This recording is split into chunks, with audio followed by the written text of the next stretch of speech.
All right, it's been moved by Mr. Miglerino, seconded by Mr. Ellis. All in favor? Aye. Any opposed? All right, the agenda is adopted as presented. At this time, I would like to call from our Central Program Recruiter, Kevin Ramirez, to lead us in the pledge.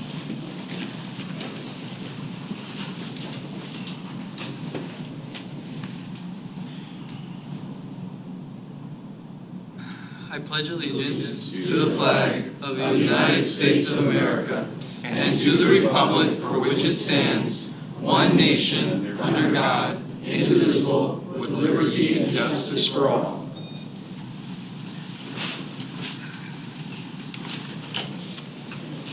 Thank you, Kevin. If you don't take a moment of silence.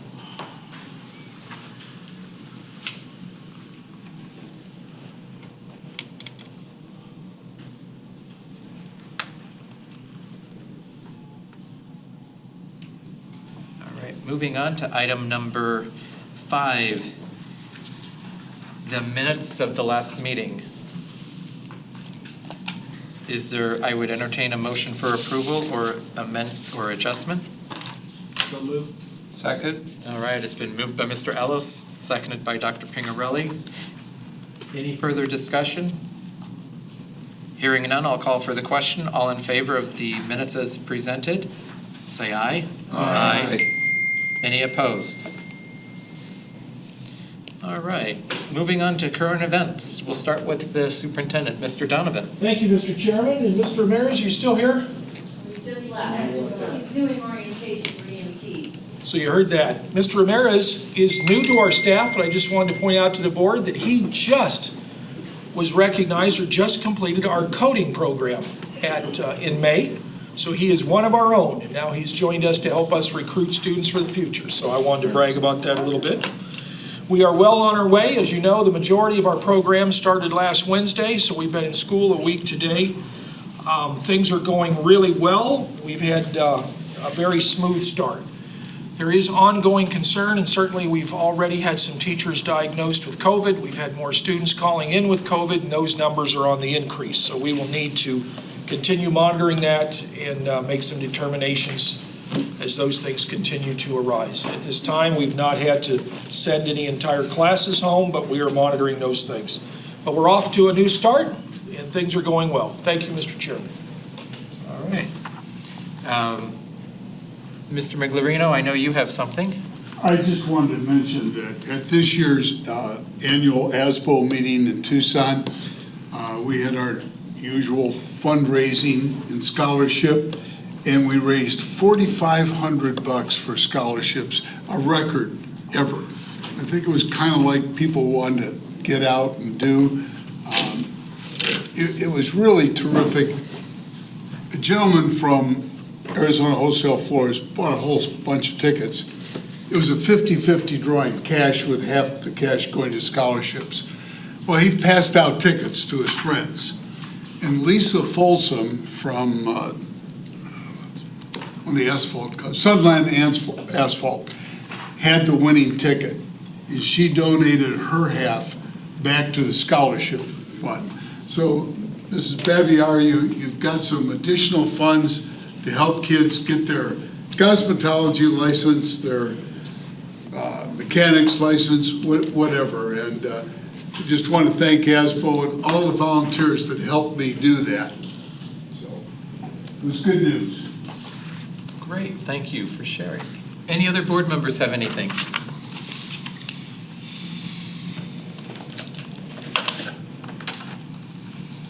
All right, we would go on to the consent agenda. Is there anything the board would like to pull from the agenda? Hearing none, I'd entertain a motion. So move we accept the consent agenda as presented. And is there a second? I'll second. Dr. Pingarelli. It's been moved by Mr. Miglerino, seconded by Dr. Pingarelli. All in favor, please say aye. Aye. Any opposed? All right. Call to the public. I do have one public item for number 15, so I will hold that till later. Is there anyone else from the public that would like to address the board? All right, hearing none, we will move on. We're up to number 9. Mr. Isom, would you like to come forward? Legislative and partnership update. Thank you, Board Chair Shaka, members of the board. Quickly, again, we are one of 14 CTED, and we're working on our legislative initiatives for the upcoming session.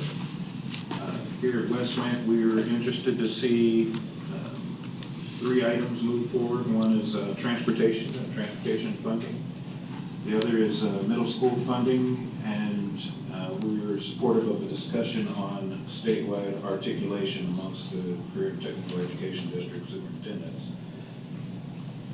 Next, we are working on the AZCTED. It's the virtual legislative kickoff event. We've had such an event for each of the last couple of years.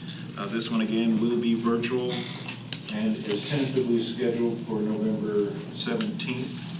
And we'll have a focus on not only our local initiatives, introducing those to the legislators, but also providing a national CTE legislative perspective. Joel Wakefield has been kind enough to again agree to work with the CTED superintendents in organizing this year's function. It'll be combined with our think tank. And we've invited a Dr. Alicia Hillslop. She's a Senior Director of Public Policy at the Association for Career and Technical Education, and she'll provide that national perspective. Invitees will include Arizona's legislators, business leaders, and educators from the higher education, post-secondary, and of course K through 12, and looking forward to that event. We are going to continue presentations for the board to let you know about regional economic development in the region, and next month I'll be inviting a representative from the City of Buckeyes Economic Development to come and present. Hopefully we can get that calendar, and if not, it'll be the following month, but I'll be working towards that.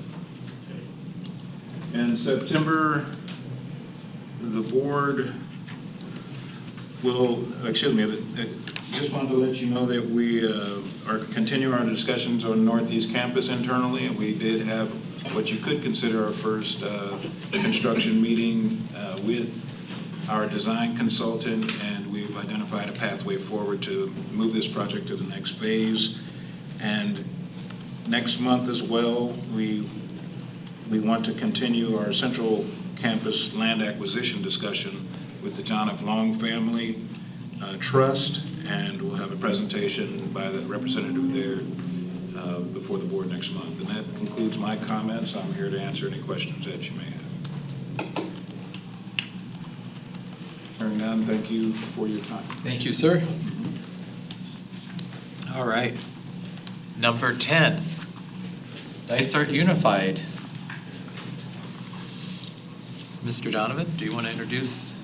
Welcome, Mr. Grieshaber. It's always a pleasure to have our folks back from the Dysart Unified School District and the great things you do. We appreciate, we know we have students and teachers here this evening. Thank you. Thank you, Superintendent Donovan. Do we have our PowerPoint?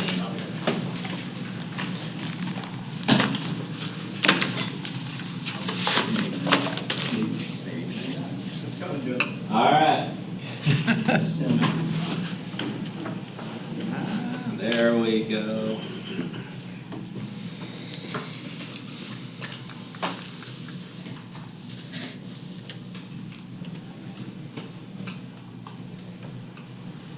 Perfect, thank you. All right, good afternoon, Mr. Chair, members of the board, Superintendent Donovan, staff, and guests. My name is Jim Grieshaber, and I am the Career and Technical Education Director for the Dysart Unified School District. And I have a plethora of fantastic people here with me to share the great things that we have going on in Dysart. I first want to take a minute to thank Superintendent Donovan for always keeping the satellite programs in the forefront. I'd also like to thank Mr. Welch and his team for the support, guidance, and leadership that they provide us day in and day out, month in and month out, especially at our directors' meetings that we have throughout the month. We have a couple of special guests, as Superintendent Donovan said. Students just came on to campus about 6 days ago, and as being the first presentation, it's kind of rough to gather up some students for our presentation, but we do have a couple of students in our TV broadcasting program that are here to present to you guys. All right, some information about DISER. We have 19 CTE satellite programs for comprehensive high school campuses. Each program has a successful CTSO with several leadership and state and regional level. If you take a look at the data here, and as you guys know, CTE is very data driven. We take a look at our student enrollments. You can kind of see we were like this and going like this, and then all of a sudden we went like this. That number is from last year. So last year, 2 years ago, we had 5,257 students. Last year, we dropped down to 4,132 students in the CTE class. We may ask ourselves, why did that happen? I have to give 100% credit to our superintendent and cabinet for allowing us to come back in person.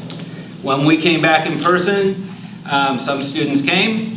Some students decided to do online. So we were a district that either you were 100% online or you were 100% in person. And so based on the number of students that came back to be in person with us, that was the numbers of our CTE programs. I can tell you this year already, and Mr. Moore and Mr. Martinez can tell you, we are busting at the seams. Our class sizes are full. We're looking at 6/5 for our teachers. And we continue to get that student enrollment. So I'm really excited what our numbers are going to be back to for next year. Some new stuff for DISER. We have four new middle schools that we have created in the DISER district, and each middle school has a CTE lab. I have to tell you, we're working with Aztec and DEPCO. On our CT labs, each CT lab will cover the 16 career clusters. We made sure that the lab had the programs that feed into the high school as a module, but then they also had several modules that would also support the West-MEC programs, especially at the Northwest campus, because that's where our kids go, but also the Southwest campus. So we're really excited about our middle schools and the CT labs. We have a brand new nursing services program over at Willow Canyon High School. Thanks to Miss Holly and the Northwest campus and working with her and her instructor to get that program up and running. So you're going to kind of hear some common things here is when we talk about partnership. And I talk about West-MEC, it truly is a partnership in everything that we do within our school district. We have a DISERT student broadcasting, so we have that program was brought to DISERT last year, and Mr. Brian Yoder came over as the broadcasting coordinator, and so I'll have him do a little presentation in a few minutes, talk about a great partnership for student learning and real-world experience. And then we have a remodel at DISERT High School for their auto shop, and I have to tell you, and I'm going to brag on it, when we have a grand opening, I'm going to say we're going to have the best auto shop at a public school, except for West-MEC, at a public school, because it is absolutely phenomenal in the work that we were able to get done there and the experience we're going to be able to give our kids. A couple more bragging rights before I bring Mr. Moore up to talk about his graphic design. Just a few things from a technical skills assessment. We had Shadow Ridge animation, #1 in the state. Digital communication, #1 in the state. Engineering, #2 in the state. Marketing, #2 in the state. #3 at professions, #4 TV broadcasting. So last year, through all that COVID and everything that's happened, we got really good results with our kids. Also on top of that is our engineering program placed first and second in engineering at Skills USA. And then we had national placers in our TV broadcasting program at Willow Canyon. So we also had students in FCCLA from our culinary program go to nationals. So we had some great things going on there. Here with me tonight, Mr. Rodney Moore, TV broadcasting, graphic design, skills instructor at Shadow Ridge. Mr. Brian Yoder, DISER student broadcasting, and then I brought my curriculum specialist, instructional coach, to tell you about some of those partnerships. So, Mr. Moore. And what you find out about me is Dana's usually the one trying to cut me off because I like to talk about what we have going on. So. Okay, so my name is Rodney Moore. I'm the graphic design and TV media productions teacher over at Shadow Ridge High School. The TV media productions is available at all 4 high schools. This is the first year that it's actually in Shadow Ridge history. Last year we actually did it as an after-school club because the other schools had it. But then with COVID happening, we still wanted to broadcast our games live so parents could watch it.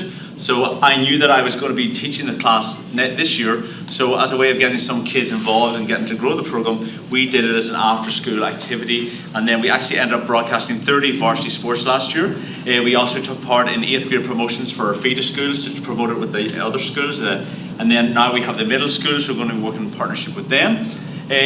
We also plan to do more of the arts and academics focus this year, so hopefully broadcasting some of the band concerts, etc., within copyright laws, of course, and then doing some of the academic promotions so we can broadcast kids' recognition ceremonies.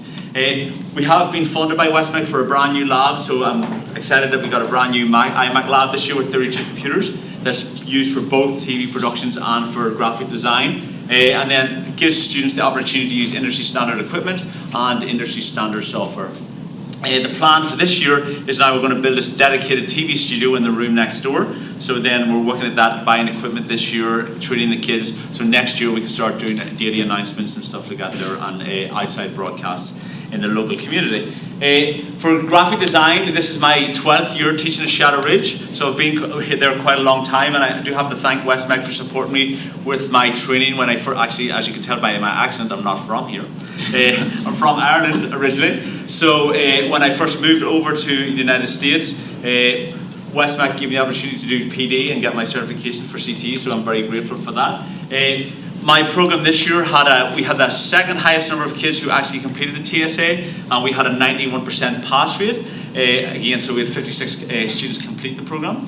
We got second in advertising design at Skills USA Arizona, but that kid also got to compete at nationals. We also got gold and silver in interview skills at Skills USA Arizona, and again the gold member got to go to compete at the national championships. And they also had programs compete in pin and t-shirt design and get to the final 4 at the state level.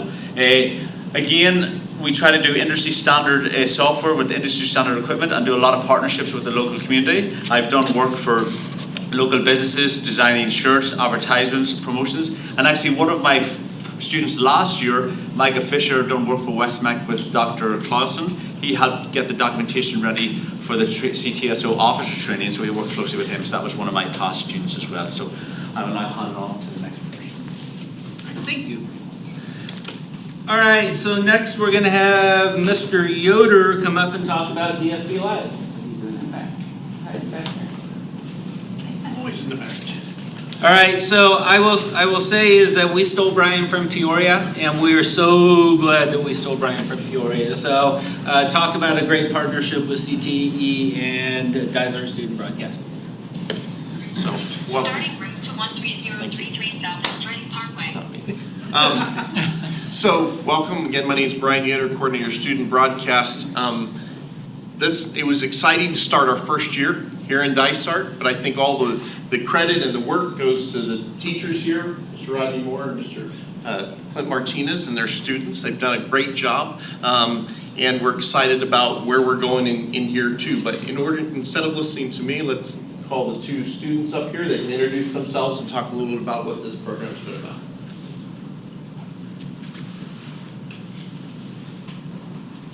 Hi, my name is Caleb Berwin. I'm a senior at Valley Vista High School. I'm Angelia Kelsey, and I'm a sophomore.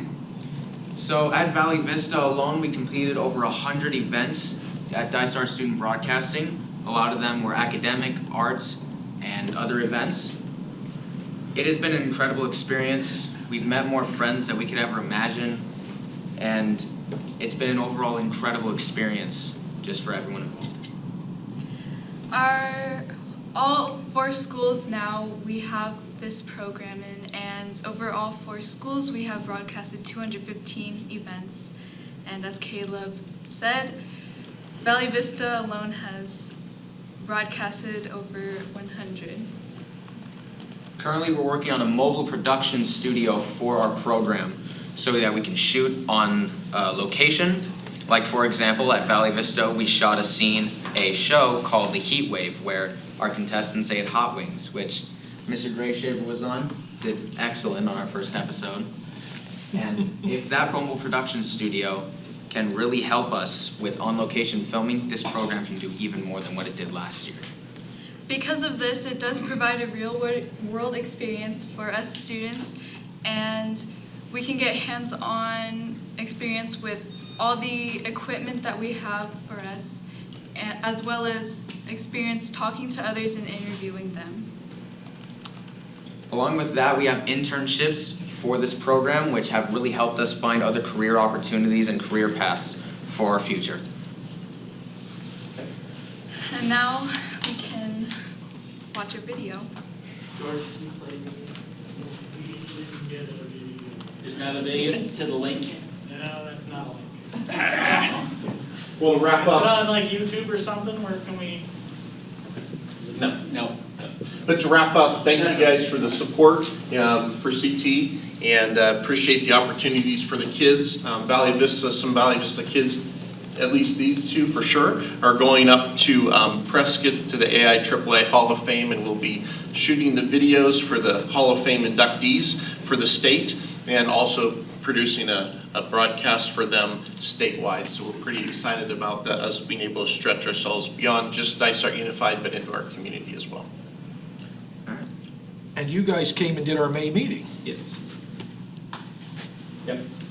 Yeah, and one of the things with Brian that we're really excited about, when Caleb talks about taking the show on the road, truly means taking the show on the road. We went through with West-MEC support and we bought a 24-foot trailer, and we are making a mobile studio out of it so that we're able to take that trailer. We have our 4 new middle schools, so we want to, and our middle schools have joined an athletic conference. And so we want to be able to take that trailer, and we want the kids to be able to do live stream from the mobile trailer at our middle school. So the partnership between Brian and I and NCT and the opportunities that DSB has given our students going through our TV broadcasting program is phenomenal. And so whenever we talk about, we're working on a wrap.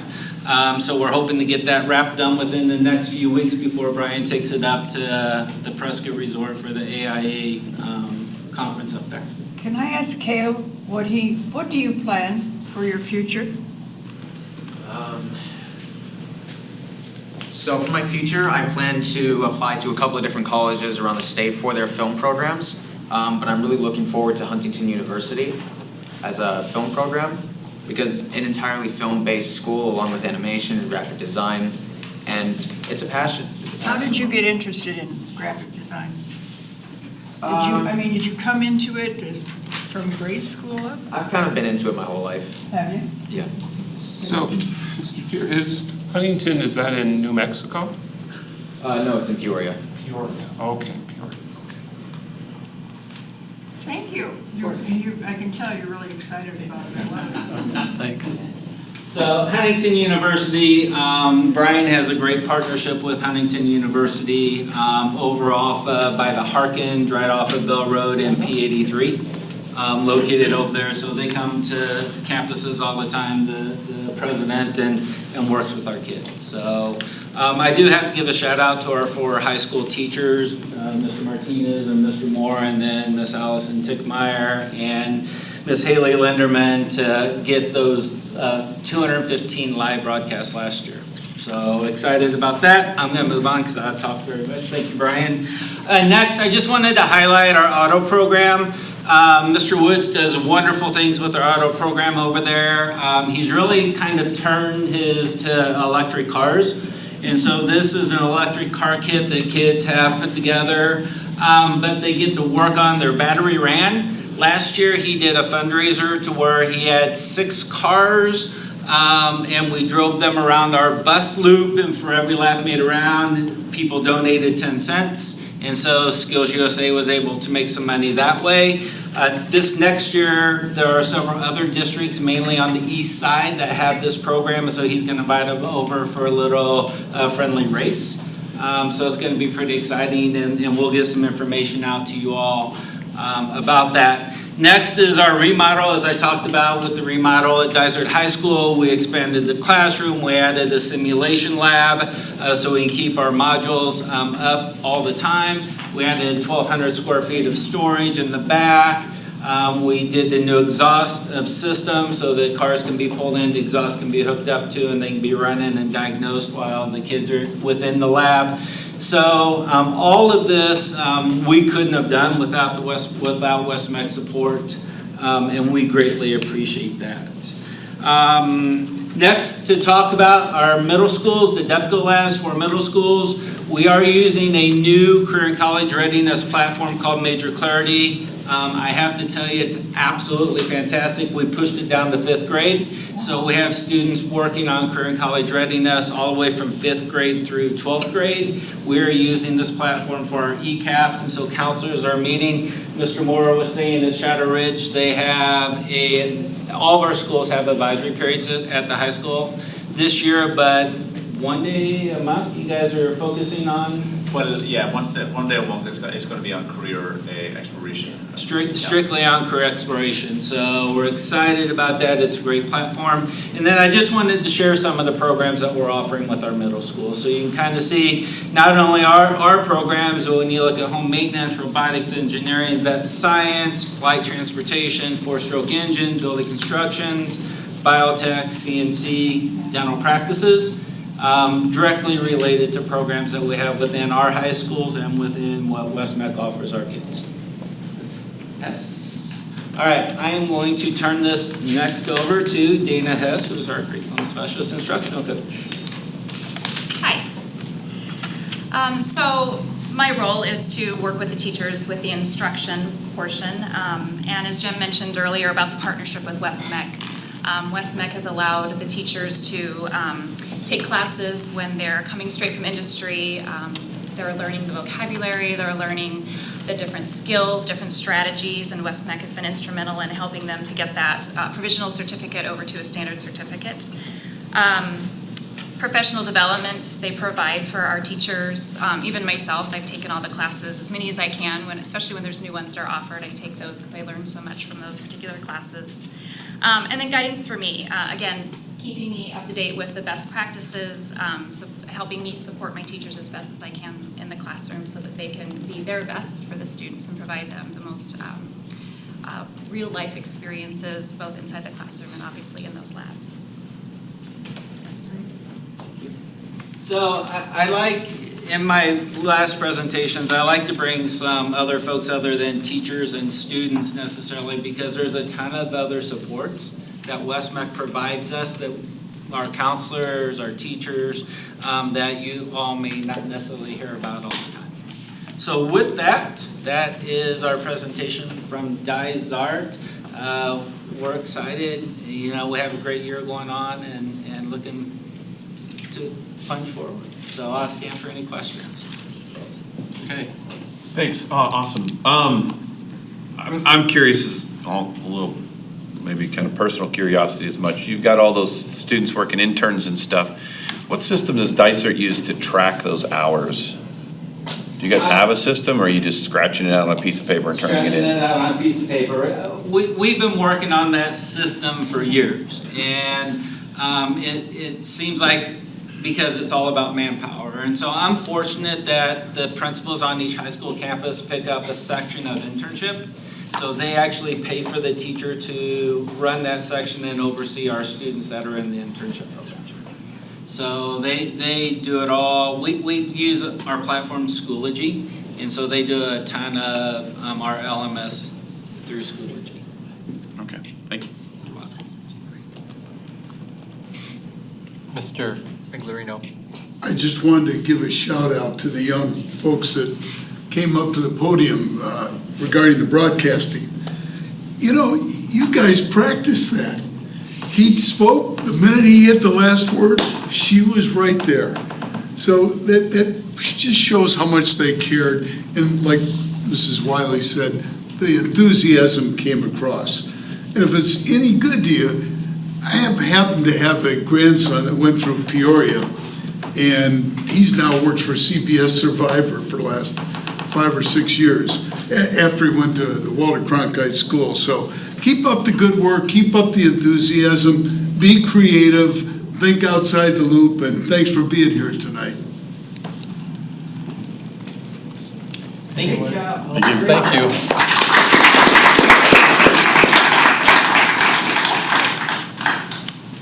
All right. Yeah, I know. Mr. Welch? Tough act to follow, but. Absolutely. Well, we have students, so I'm going to make my time very short. Chairperson Straka, governing board members, Superintendent Donovan, thank you for the opportunity. And I'd highlight, Mr. Miglerino, what you noticed there with those students is 100% true, right? At West-MEC, we want to connect all young people to their version of that American dream, just like this young man spoke. Really, that's what's embedded in our mission and vision. But we know that it takes more than technical skills for that to happen, right? It takes what you just saw demonstrated a few minutes ago, young people that have the communication skills, the problem-solving skills, to really take their technical abilities and put it to good use and accomplish their dreams.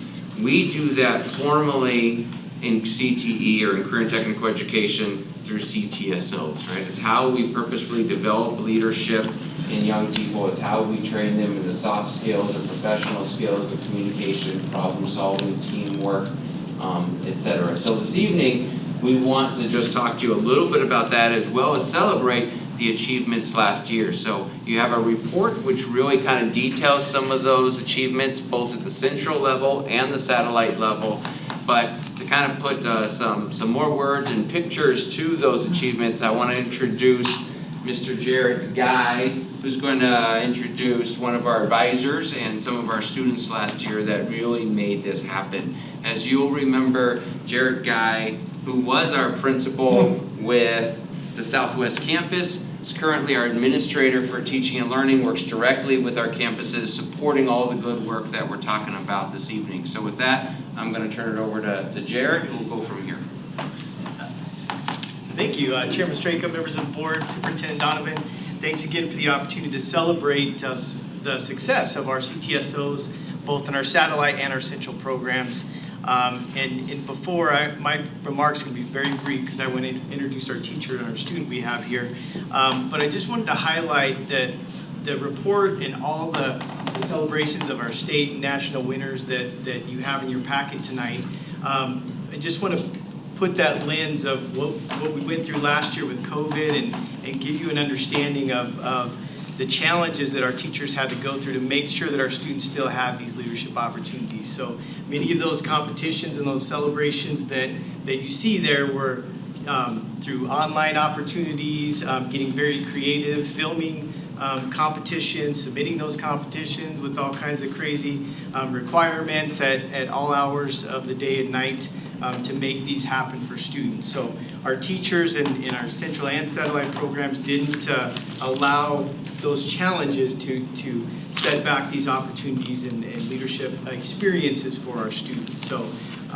So as an example of that, the many successes that we had out there, we have one of our instructors here, Mr. Paul Getz from our IT security program, to highlight what their experience with CTSO last year and some success at the state and national level, as well as some highlights of their CTSO chapter. So I'd like to bring up Mr. Getz, and I'll allow him to introduce his students as well and highlight their success. Thank you, Mr. West-MEC Board, Superintendent Donovan, guests, we are really thankful for having the opportunity to be in front of you tonight. So I've got two of my great students. I'll get to those guys in just a minute. But we want to just give you guys a little bit of an update on CTSO. And I will tell you guys that looking at this past year, knowing that it was not your typical year, there was many challenges. And when we're tasked with coming to talk to you guys today, it brought me back to like end of last year. So the end of last year, we put together our CTSO binders. I'm not sure how many of you guys have seen them, but we put those binders together. And I remember saying, wow, we couldn't have done too much because that year was just crazy. But I found myself pulling stuff, thinking I was done, pulling more stuff, thinking about something else, putting that in there. And so coming in here tonight, we could have talked to you guys for hours. But we're going to keep it short, and we're going to highlight just a couple of things. So with that said, I'll get started.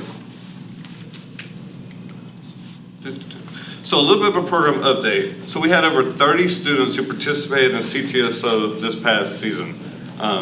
That number was actually right on par with what we've done in previous years. It probably actually increased by a few students. More than 20 of those students actually made it out of preliminary rounds into secondary rounds throughout the process. And as Mr. Guy was just saying, when you look at all the things necessary to get there, they were having to set up multiple cameras. They were having to attend 13 additional meetings, 13 additional Saturdays. I can't tell you how many Saturdays that we were talking.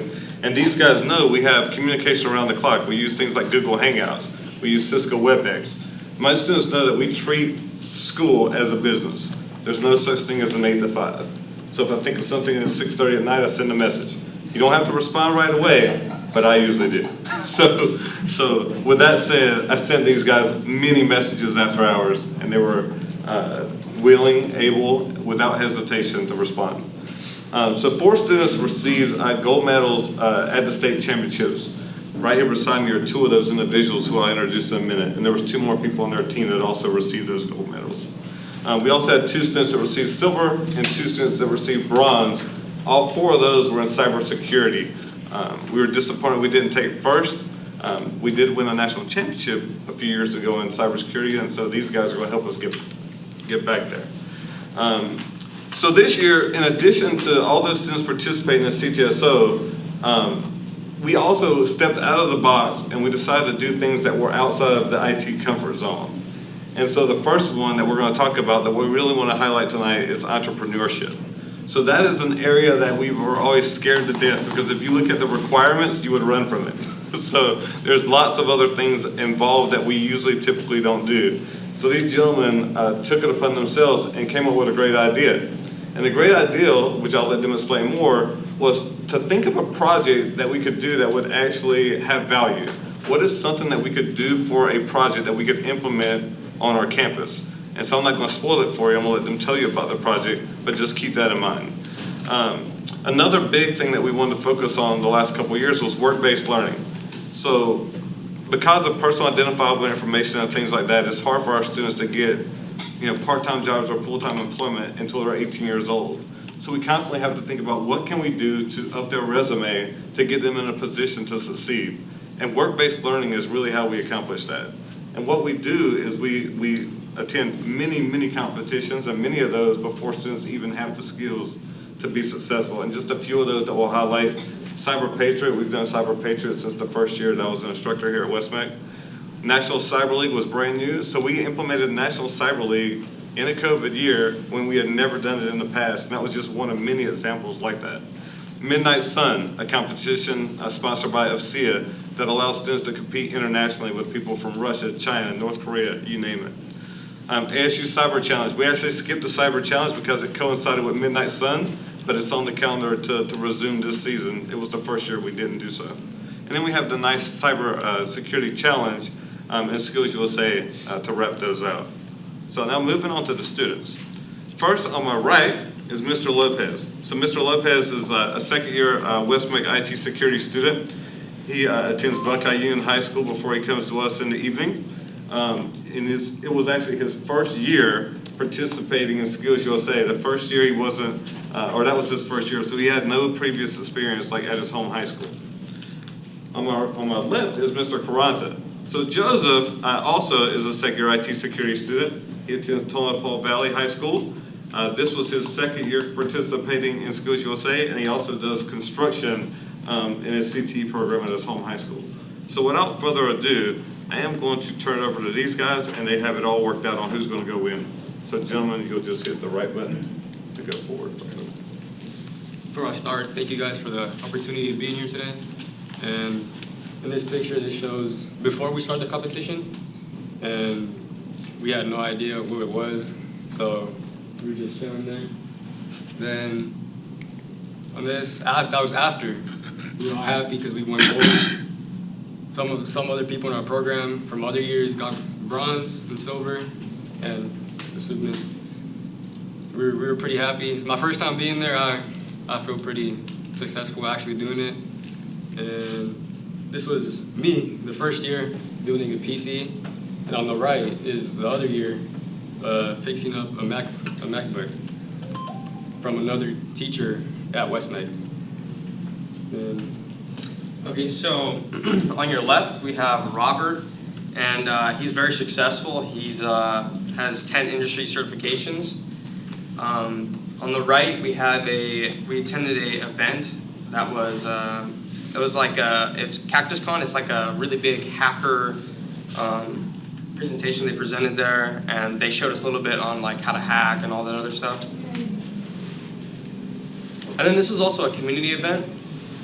This is a community event that we did for picking up trash. So we went around and picked up trash. It was a lot of BYC students also attended that, and year 1 and year 2 also attended that. And then this was our Girl Scout Cyber Badge worksheet, or this is what we did for another community event. We did, the students set up a like a little course for them. So crack a code, icebreaker, man in the middle, a phishing lab, social media and phishing in action. So it kind of showed them like online like phishing, and it also showed them a little bit of what we do, like man in the middle, and then also crack a code, which would be ciphers. And then we also wanted to gain a online presence since it was COVID and we were really online. So we did that. It was West-MEC security. And then on the right, we also have more students that built PCs from year 1. Any questions?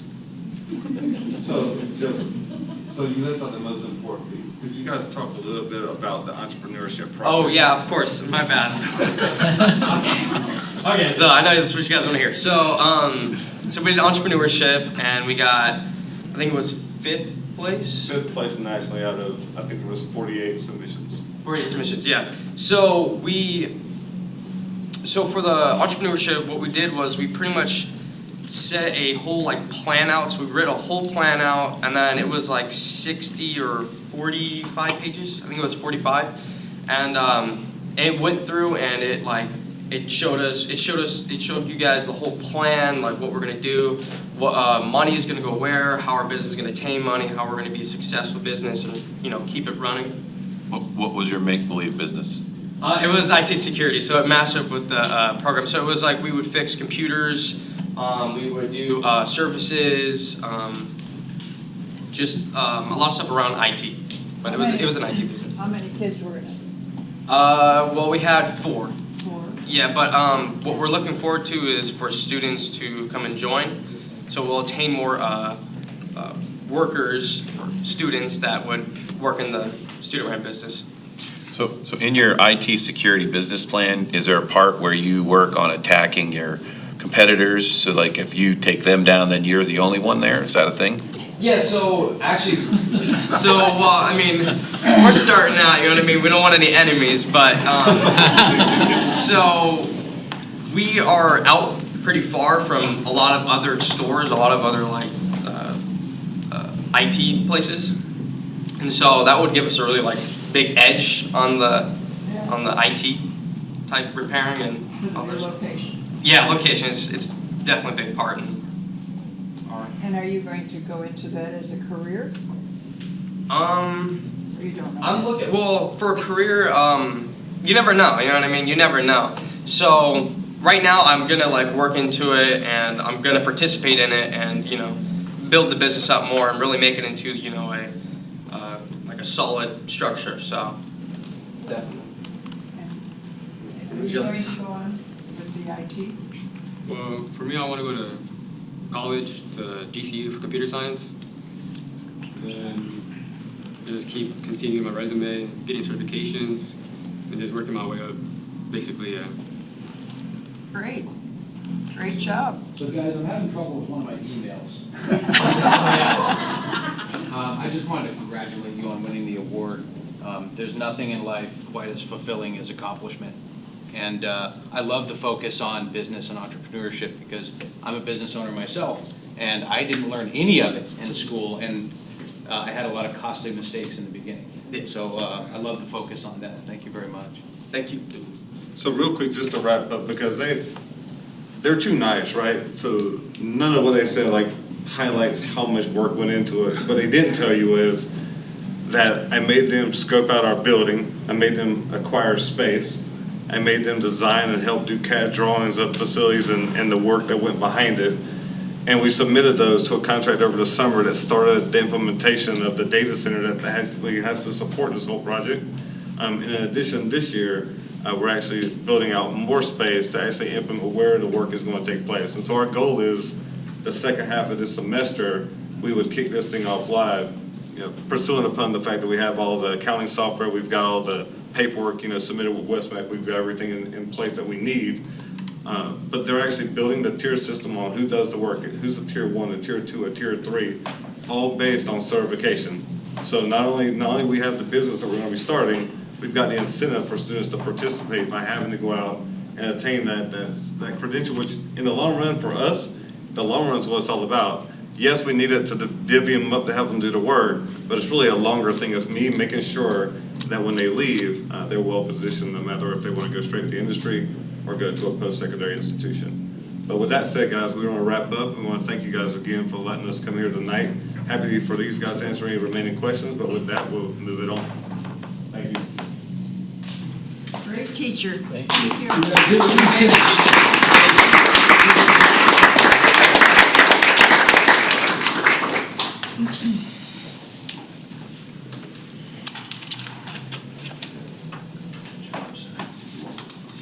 All right, Mr. Welch, thank you very much. Seems like you're up for a second item, back to school report. That's right. Thank you, Chairperson Straka, governing board members, Superintendent Donovan. We are most excited to start all over again with a new group of students, right? You see what the power of career and technical education, right? Whether it's in a West-MEC Central program or in a satellite program, as you saw with Dysart this evening, we are truly about preparing students for tomorrow, helping them connect with their own versions of that American dream. So in your binder, the electronic binder, you have a back to school report that just gives you kind of some of that data, but I'd really highlight something that Mr. Hutchison just said, and that is this idea of achievement, right? It's so empowering. Yes, we want students to be connected with credentials that represent career readiness, but it's so much more than that, because that feeling of achievement is really what inspires young people to continue that pathway towards economic independence.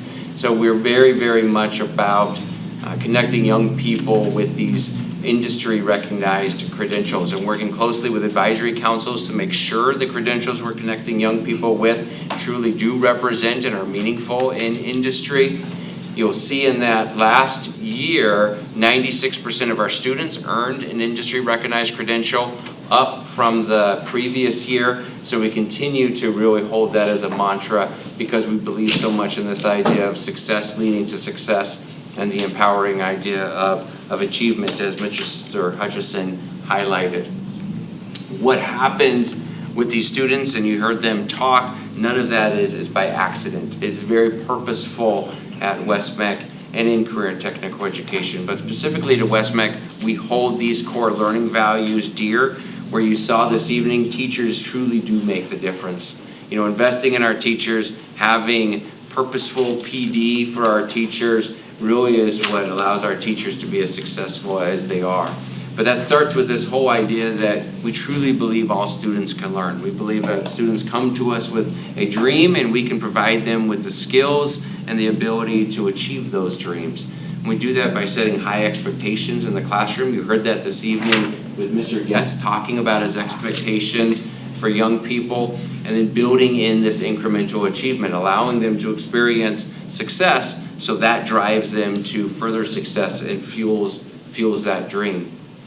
With these core learning values, we apply the CTE delivery model, this learning system that is not unique to West-MEC, but really is something that all career and technical educators hold near and dear. And that begins with classroom instruction, where we really talk to them about the technical skills that are necessary for career success within an industry. but more importantly, we allow them to apply that learning, apply those skills in a hands-on learning environment, and you heard students talk about that this evening. But as good as our learning environments are and as quality as our labs are, right, it's still a predictable environment that students are used to going to every day. So it's really important that we extend that learning into an unpredictable setting or a work-based learning environment where students are afforded the opportunity to do internships. And just for a moment, for Mr. Kaltenbach, we are coming back to you soon with this app on how we're tracking. So none of that's been forgotten. We're working with teachers this October about it, but we have a new way to track the work-based learning hours. And then finally, as you saw demonstrated this evening, it's all about leadership development, right? We can give students the skills, train them in unpredictable settings, but unless they have the professional skills to be able to navigate a career path, they're not going to obtain that economic independence that we want them to do. Thank you again for your support and everything you've done to guide us through career visions. We've launched the career trees this year that you saw us talk about with you last year and shared with us. In addition, when I talk about these professional skills, we've developed rubrics, so we have a common language throughout the district. You can really talk to students about what does communication sound like and look like, and what are our expectations. You know, this kind of defines some of those expectations. And I don't think I could have asked for better folks tonight to demonstrate this idea that yes, we have this mission, but what we're really doing is creating a better home, right? This is a community we all live in and we call our home, and we are about creating a better home by investing in these young people and working with our teachers to do so. So we're excited to get going. Today's our 5th day with new students, and we look forward to reporting many successes to you this year. With that, I would stand for any questions. We also have each of our campus administrators here, with the exception of Mr. Swarnick, who's on campus right now. Any questions you might have for any of them as well? He is back there. Oh, fantastic. I do. I don't have any questions, but I love coming to these meetings, and I love all the reports that staff gives us, and I love the progress that you share with us. But most of all, I love what we just saw. Yeah. That's the icing on the cake. It's why, so many of us in this room come to work every day. You're right, it is the icing on the cake. Okay. Hi, Mr. Welsh. Thank you very much. I have a few questions for you. First off, I want to congratulate Mr. Donovan, Mr. Welsh, staff, recruiters, our counselors and everything. There is a document that we have that you didn't put up on the screen, but the central program enrollment. And I really want to highlight the bottom chart. The bottom chart at the bottom reveals that because of COVID, we only reached 10% of the people that we normally reach, right? Our recruiters are awesome and they're all over the place. And because they were limited, we only saw and contacted 10% of the people that we normally get to run into. Pretty desperate number if you think about it. But if you slide all the way to the top of the chart, we have more students enrolled this year than we did the year before. And that is amazing. And that's testament to the word of mouth. It's testament to our media. It's testament to our connections to schools, like all that. And so that's just, as a board member who's been doing this for a long time, thank you to all the staff for making that happen, because we actually have more central program students this year when we couldn't recruit, right? There were everybody. Dysart's not the only one. My school district, our CTE numbers were low last year because so many kids stayed home, and you have a CTE program that very few CTE programs can you teach online. So that means students just got pulled out of CTE programs. So our CTE numbers are really low across all of West-MEC and all of our satellite programs, and yet we have more students enrolled in West-MEC. So thank you for doing that. Thank you for being awesome examples and providing places for these kids. So that's not even a question. That was just good stuff. Let me just simply share that accolades as you already did with our recruiters. Our recruiters in our student services department were absolutely amazing. Just like our teachers turned everything on their head so that we could keep students in the class last year and keep teaching and stuff, our recruiters did the same thing to make sure the limited connections we had were very meaningful. So those connections would transpire to an application to a kiddo in a seat right now. Yeah, awesome. Okay, this rubric that you showed us, and it was up on the screen, professional skills, there's a reason why professional skills aren't measured in the state technical skills assessments is because, right, like how do you measure that? And I appreciate that you worked in Wordsmith and whoever did this to make it a rubric. I still want to know, like, how do you score that? How do you know if a kid who shook hands with you gets it or they're just doing it, right? Like, what's the next step, Mr. Welsh? Thank you, Mr. Comback. Great question.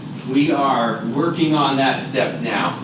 Our aspiration is for each one of these levels, right? So for communication, teamwork, leadership, problem solving. So for those 4 skill sets, we'd have at least 3 measurements for each one of those. So for communications, for instance, our mock interviews. So we have, every student goes through at least one. Most students go through multiple mock interviews with an industry person who scores that students using communication rubrics. So that would be one such indicator. When students participate in their internships, then the internship coordinator or the person who's supervising them at that internship site would be scoring them based on their communication, teamwork, leadership, etc. Some of these would be peers when they were working in groups or in student-based enterprises. So those are just current ideas and current ones that are in place. But this time next year, we could present a fuller model to you that would better outline what are the 3 indicators for each one of these that we're scoring to build this rubric in the end.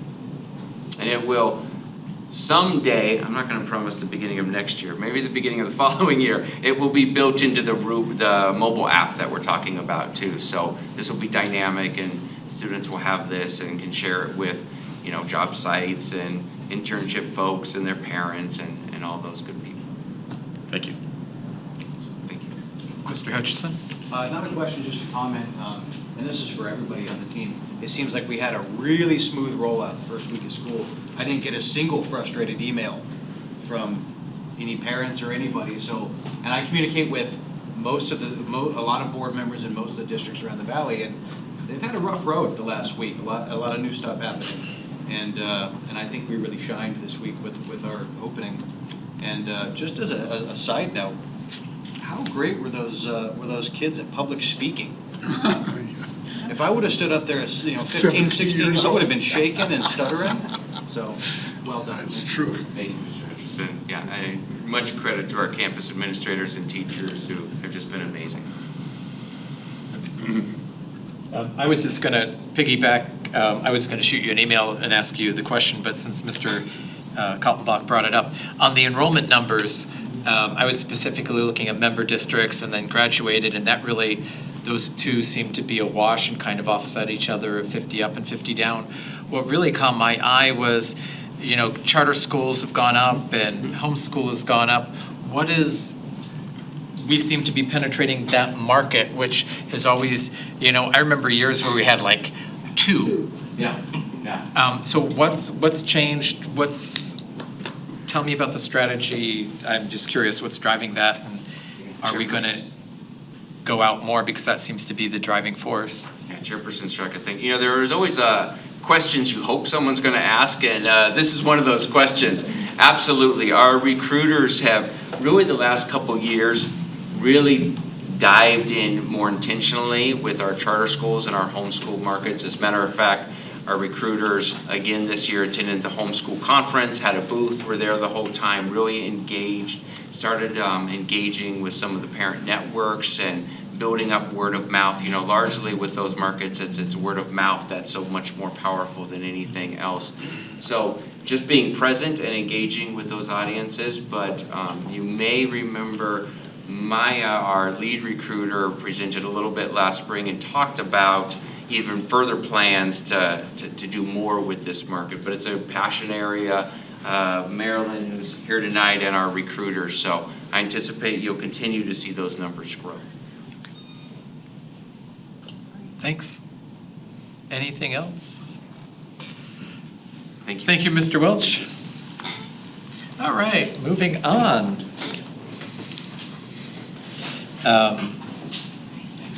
The governing board schedule, Mr. Donovan, it looks like we're on the second Wednesday all year, which I think we have not had that in a while. And sometimes things come up that we have to make changes. Sometimes Mr. Kaltenbach has had conflicts with the FFA, et cetera, so we just wanted to get out in front of it as people plan their lives, and we monitor what the other district calendars are, et cetera. So just trying to get out there. If anybody knows of any conflict, let's get it on the calendar now, but if not, we would recommend passing this, and then we just take it as it comes. All right. Mr. Chair. Yes. I don't have any conflicts with any of the dates, but I would like to have a real short discussion on our start time of 4:30. Now, I don't know why that was set or why that was decided, but I know for me, having a start time during business hours is quite a hardship, and I usually have to come here at a dead run. With nights like tonight where I hit some traffic and I can't even make it on time. If I'm the only one that's affected by this, I don't want to change anything, but I'd like to hear everyone else's opinion. Yeah, so I'm the one that pushed to 4:30. We used to meet at 4 o'clock, and it was a hardship to meet at 4 o'clock, but I think me and Mr. K gets out early, and me and Mr. Ellis were the only ones that had business schedules. Then the other flip side is we require a lot of board staff to attend, and so we were trying not to make board staff stay late the entire board meeting. That's why we start at 4:30. But with that, I would open it up for discussion whether the board wants to keep it 4:30 or move to a different time. Just to clarify, I can live with it.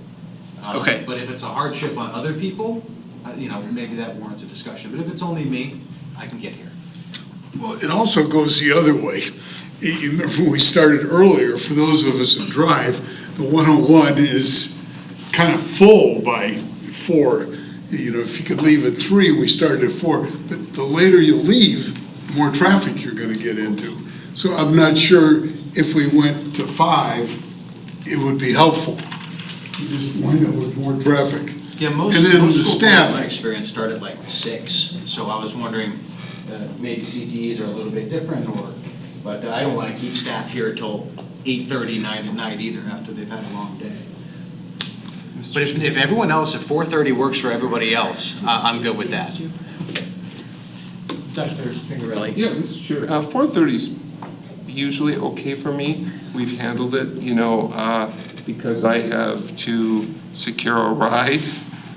Sometimes it requires my wife to get off early, but I can live with 4:30. But I think the bigger question is this a good time also for constituents?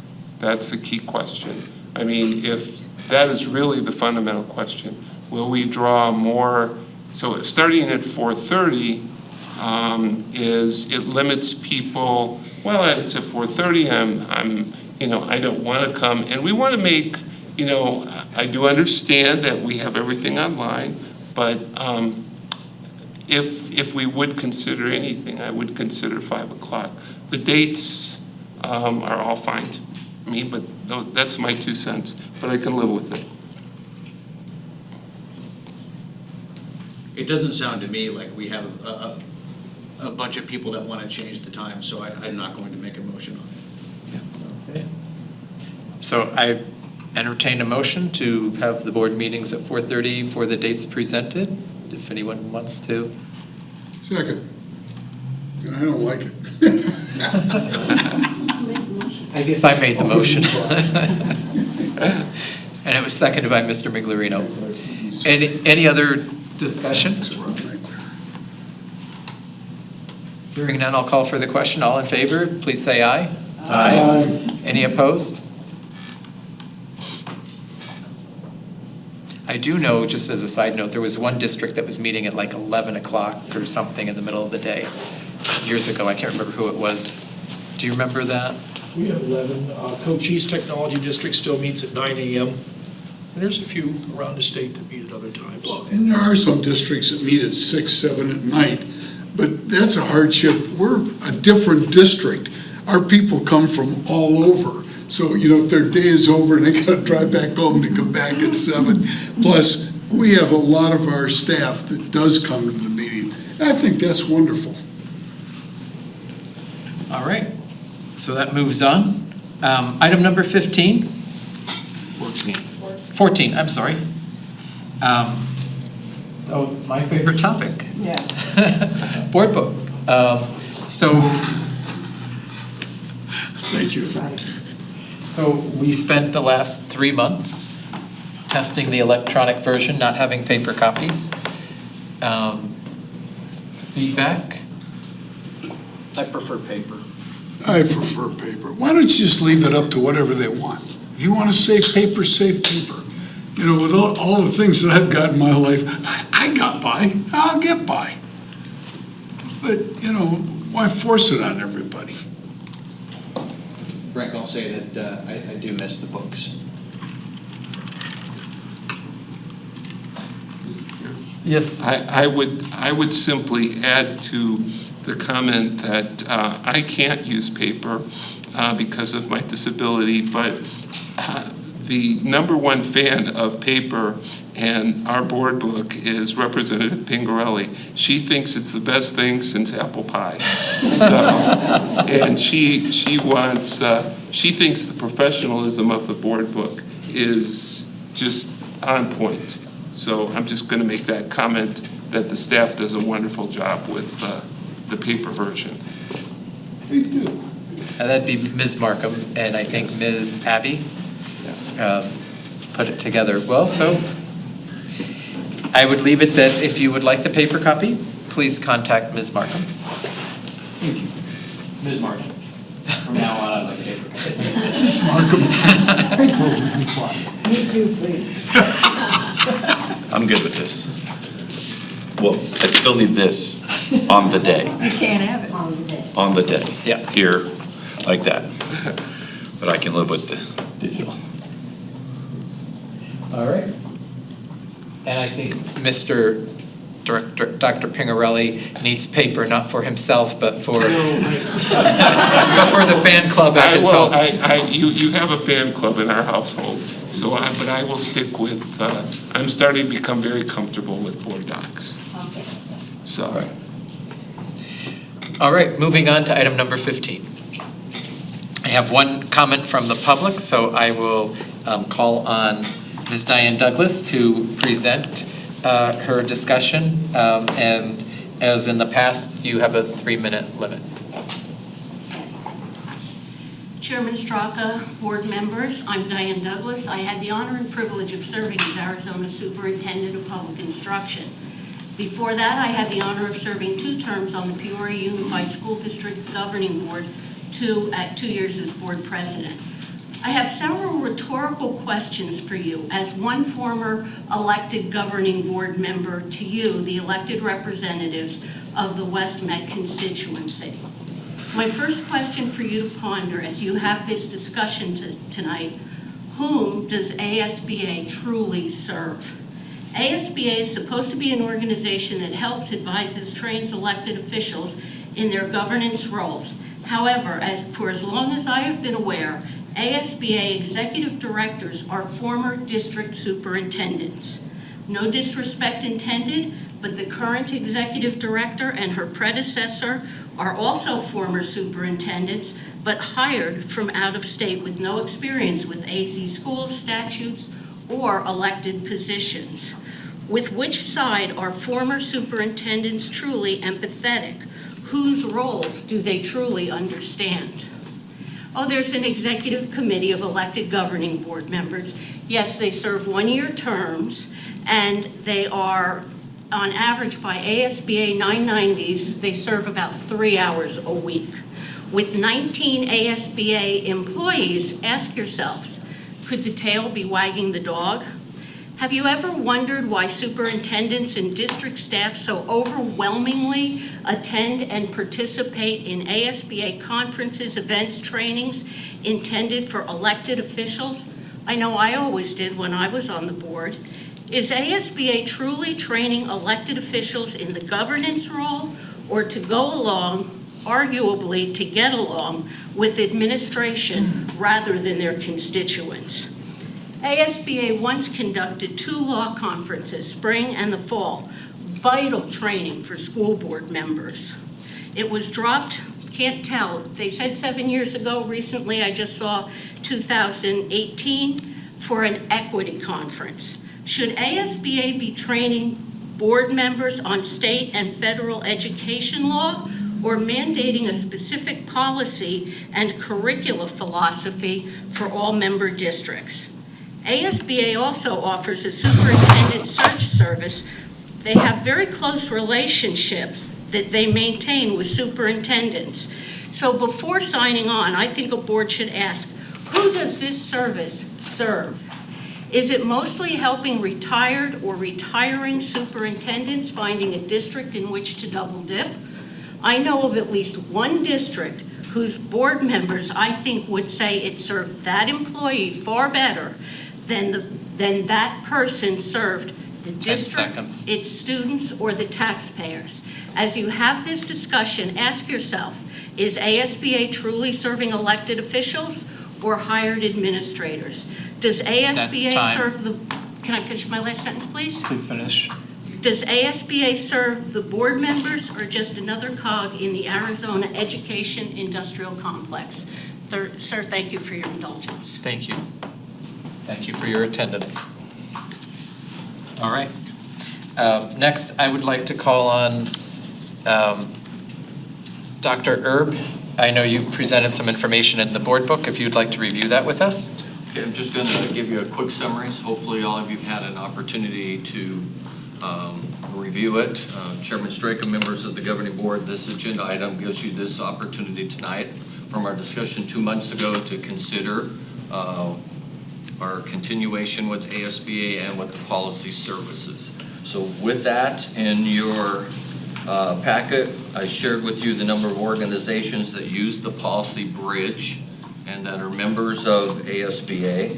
I listed a question, how many policies and regulations and exhibits does West-MEC have in their policies, which Mrs. Siegel mentioned to you last time. What districts, charters, and other organizations do for policy services. So I listed some of that information in there. Question came up about copyright information. That came from our legal counsel. Cost for membership and policy services, I broke that out in the information you received. And then hourly costs presently that we pay for our legal services from Gus Rosenfeld for the attorneys that we use. And the last one, other implications that may affect West-MEC if we are not participating with ASBA. So with that, tonight, Mrs. Siegel, our legal counsel, is out of town and on vacation, so Rob Haas is here representing Gus Rosenfeld. Also from ASBA, because the board asked for representatives from ASBA to be here, we have 3, Chris Thomas, Tracy Benson, and Chris Cotterman. So with that overview, I'll turn back to Chairman Straker for discussion, and I believe ASBA has a short presentation that they'd like to give to the board. So why don't we have ASBA come forward and do their presentation, and then I'll open it up for discussion.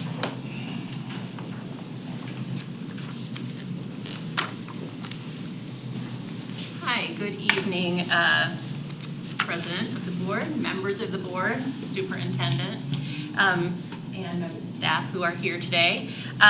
Thank you so much for inviting us to attend the meeting and share a little bit with you about ASBA. We're glad to be here to share the information with you as you contemplate your renewal, both of membership with the association and of your policy services. We really do want to thank you for the opportunity to give you a really broad overview of what we do, who we are, who we serve, and what we do to support district success. We will be focusing in, of course, on policy as we get to the end. Before we move on, I do want to say I, too, was so impressed with the presentation by Dysart and the CTSO students. I happen to be on the board of Educators Rising, which is the CTSO for ed professions. And I know that the sense of accomplishment those students get when they have the opportunity to compete at the state level and the national level is really what makes it all. So anyway, my heart was warmed with that. I assume this is a clicker that I Can you To the right, move? yes. Okay, so my name is Tracy Benson. I'm the Associate Executive Director for the association. My areas of responsibility with the association are board support, and by that it means consultation with board members and also doing custom facilitations and training with boards upon their request. Leadership development, I work with that team. I also oversee our major conferences and events, the resources we provide through webinars. I also work with our superintendent search service, our communications team, and member engagement. With me today, of course, is Chris Thomas. I'll let Chris introduce himself. My name is Chris Thomas. I'm the General Counsel and Associate Executive Director for ASBA. I've been with ASBA for 22 years. And part of my responsibilities, in addition to giving legal information and really running our legal professional development side, I also oversee our policy services unit. So happy to answer questions about that.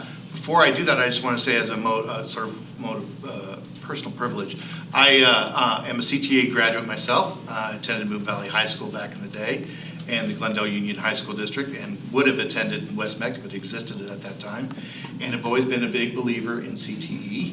I think I don't know if any of you will be attending the law conference in a few weeks, but one of our two keynote speakers is a CTE speaker who's going to be talking. John Ratzenberger, who you all know better as Cliff from Cheers, is also a big cheerleader for manufacturing in America and promotion of the trades, and really giving kids many pathways to success that go beyond college. And so, again, as a CTE graduate myself, I certainly believe in that. In fact, my teacher at CTE is the executive director of the Association of Career and Technical Educators of Arizona, and I present at that conference every chance I can get. So to say I'm a fan, that's all I wanted to say. And as Mr. Erb mentioned, Chris Cotterman, our Director of Governmental Relations, is also here today. Should you have any questions about our legislative process or the advocacy work that we've done on behalf of CTEs. So I wanted to give you, before we dig into the policy piece of things, I want to give you an overview of who ASBA is as an association, and then some of the programs and services that we offer to members beyond our policy services. So we are governed and guided by members. We are a nonprofit, nonpartisan organization. Membership is voluntary. We don't have any kind of regulatory or compliance function at all. And as I said, as an association, we are governed by our members, by a board of directors, a 25-member board of directors, and also through our members on a variety of committees and through our bylaws, which our members all vote on. Of course, there are our constitution, our guiding principles, and then also at our delegate assembly, which is where our legislative agenda is determined. I want to tell you a little bit about our board of directors and who serves on that. We have a membership of practically every school district in the state of Arizona, with the exception of a few transportation districts and some very small districts that serve, 5-6 students, that sort of thing. But our board of directors is comprised of representatives from every county in the state. So we literally do have representation from every corner in the state. Those individuals are elected by members within their counties. No one's appointed to our board of directors. They're all elected by members within their own county. Likewise, the 5 members who serve as officers on our board of directors are elected by our full membership. We also have chairs of our Hispanic Native Caucus and our Black Alliance who serve on our board. Altogether, membership is 25. I mentioned committees. Some of our key committees in which members serve and guide our work are the Governance Committee. They work with us on our Budget and Finance Committee, our Nomination Committee, to determine who will be on the slate to serve in those officer positions.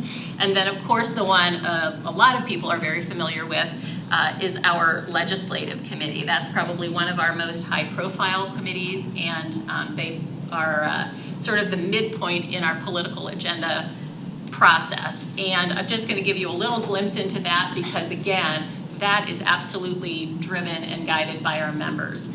Every school district, member district in the state has an opportunity to submit proposals to be a part of the ASBA political agenda for the year ahead. The Legislative Committee reviews those proposals and passes them on to the full membership at the delegate assembly, where there's debate and discussion, and all member districts within the association get one vote at that assembly to determine what the political priorities of membership are. True reflection, a very democratic process, and a true reflection of the needs of the vast variety of school districts all across the state of Arizona. So a little bit about our members. We have 223 school district members. You add to that accommodation districts and it boosts us up to about 240.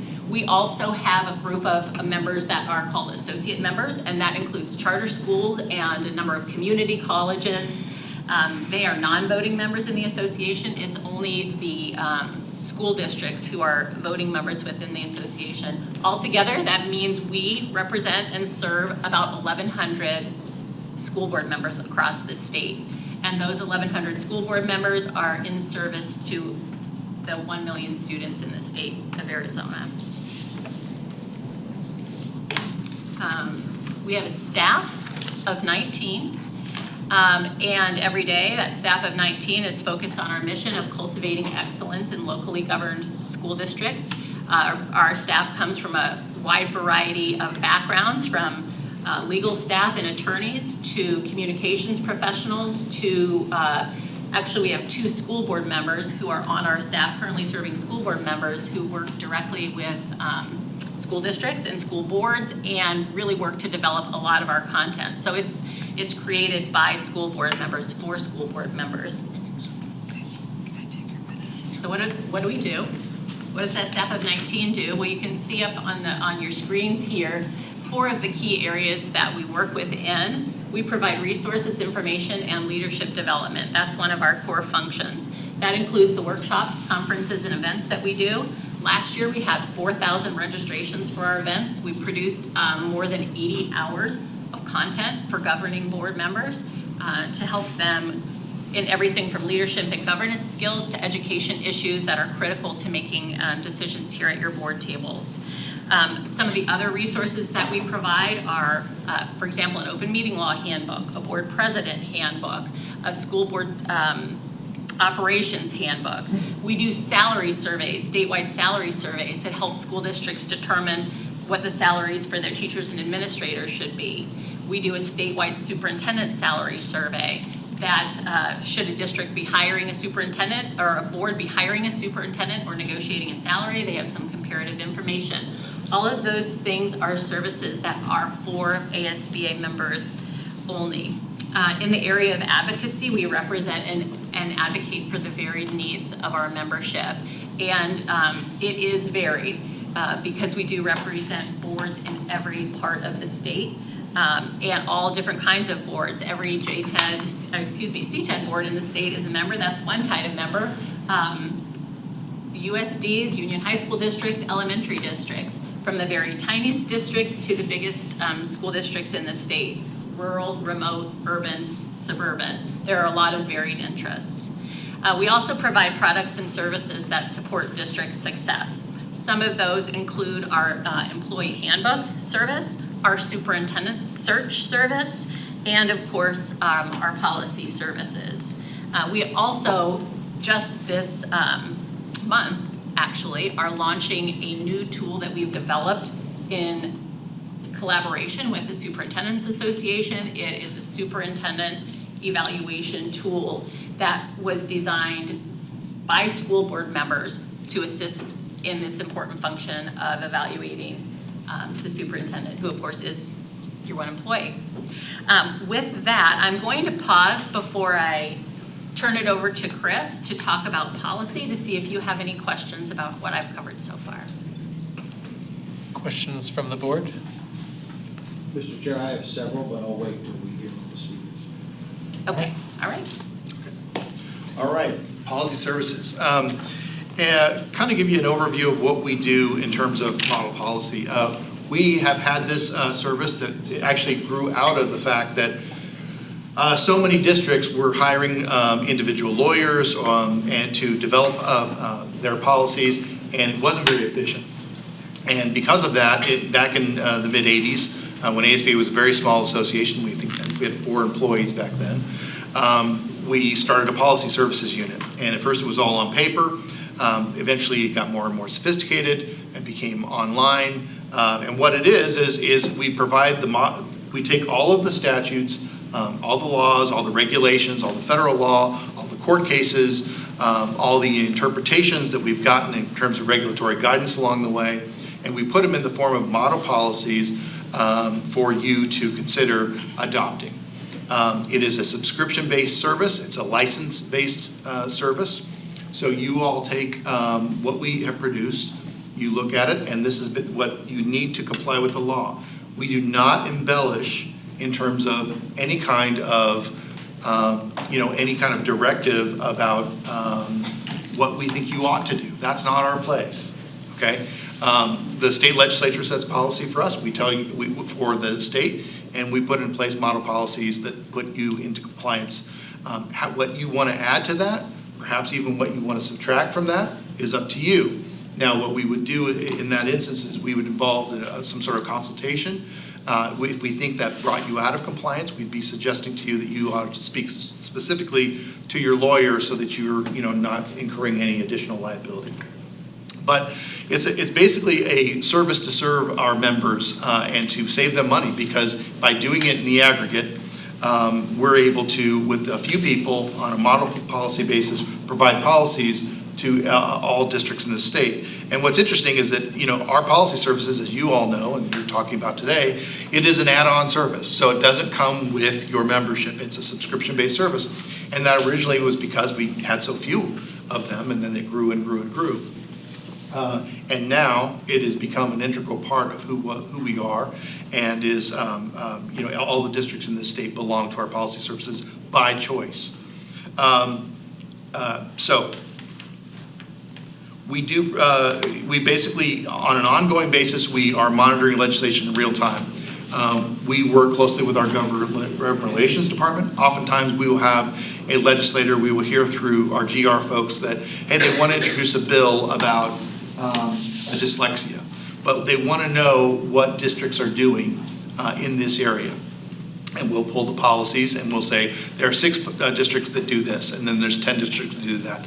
And it helps inform the legislative debate. And so we work through our GR group to do that. They will also, along the way, as a bill's moving through the process, come to us and say, hey, does this work in terms of policy and other things? And we will give input along the way, which we can then use to help inform legislators to make their really important decisions. We then take everything that the legislature passes at the end of the session, we then digest it, and we put it into a term of in policy advisories. And we actually just produced our largest policy advisory release in at least 15 years, 31 policy advisories, because this legislature was particularly active. And we've had, so we kept up with those changes and made sure that you got them so that you can keep up and have a compliant manual, and that everybody is following that. We involve a lot of folks along the way, including regulators, as I mentioned, the state legislature, but we also work with the Arizona Department of Education, folks on the State Board of Education, Auditor General's office, the Attorney General's office, and there's connections along the way. That's what you would expect from a state association. And along the way, we may have folks that will point out something. Attorney in particular would say, hey, this particular policy, have you noticed that when we go into, say, a student due process, do we know that, is this a problem that you have? And they'll point out some issue maybe with the policy that it could be clearer. And we will note that, and then upon the next release, we will capture that, as well as getting input from many other folks to make sure it works, so that we're constantly adjusting and there's constant buy-in. Now, what you get by the fact that you have a policy manual that's compliant with the law and served as a model basis. Well, one, again, it's compliant with the law. And secondly, I do believe that there is strength in numbers in terms of legal liability. And your attorney can speak to that should you want to have those questions. But it says a lot if, say, there was a challenge to your policy or a challenge to some practice that you had, and you were following the policy as written and as the law requires. And by the way, it's the same policy that 223 other districts also have. So it becomes the custom. It becomes the custom and the standard of care, if you will, in that area. And again, if it's a good reflection of the law and it's been well developed, it's not going to give you any personal liability, and it's going to put the district in a better position to defend any kind of lawsuit. Because again, as we say, there's strength in numbers. Part of the other thing that we do, which cannot be lost, is publish your policies. The Policy Bridge platform, which was mentioned, is part of our website. It has every district in the state, including yours. And what you can do is look at other CTEDs or other districts and see what their policies are, because they are public documents. And say you're looking at a policy on employee leave and you want to know what Pima County JTED, maybe that's not a good example, maybe it's EVIT, maybe it's somebody else that you think does a good job in that area. You can look at it and say, this isn't required by the law, but the way they do that is something that we could inform what we want to do. And so we also maintain those policies online for you, answer your questions along the way. We have, let's see if I can go forward. You saw the list of 19 folks. We have 5 people that work in policy services. The people that really do the legwork is not myself, but David Deckerbooter, Steve Hyland, and Dr. Terry Rolls. And what's interesting about all of them is they have worked in schools at the principal level and at the district level. David is also an attorney, and so they bring a multitude of perspectives that is very helpful in terms of writing policy. Because what you're doing in policy basically is taking, law and and statute, which can be sometimes very convoluted and a function of the legislative process. That it may be legalistic, and what we try to do is operationalize that language in very simple terms in the policy manual. And so having an operational lens to look through with particularly Steve and Terry is very important. So it's a living document. As I mentioned, policy advisories, we continue, and sometimes we'll have multiple releases throughout the year, but the big release is always around this time. And in addition to that, we will also have documents that will be guidance documents and things like that that will get added to the policy manual and the model throughout the year. In addition, it is suggested that every subscriber go through a policy review process every 5 years to make sure that their policy manual is up to date. There's a nominal fee associated with that, but it basically comes with your subscription. And we go through the manual, make sure that you haven't missed any of the policy advisories, make sure that everything's okay. And if you've added some new things, well, we'll take a look at that too and make sure that everything is still in compliance. So that is what we do, and I know that you all have lots of questions about that. And I know that you've asked some very thoughtful questions. I've seen some of them, and hopefully my presentation has answered most of them, but if you have more, I'm happy to give it a shot. All right. That concludes the presentations, correct? That is it. I would open it up to questions. Mr. Hutchinson. Thank you, Mr. Chair. Thank you for coming down tonight. A quote from the ASB website says, "We are all in on equity," all right? So since you guys are all in on it, I'm very familiar with the concept of equality because that's what Dr. King preached. So tell me the difference between equality and equity, please. I'd be glad to tackle that one for you. So we are all in on educational equity because we believe that the central role of the board, the school board, is student achievement. And educational equity is really about student achievement. So when it comes to equity versus equality, equity is about making sure every student has what they need to succeed. So for example, 2 students are running a race, right? One student is a second grader, one student is a high schooler.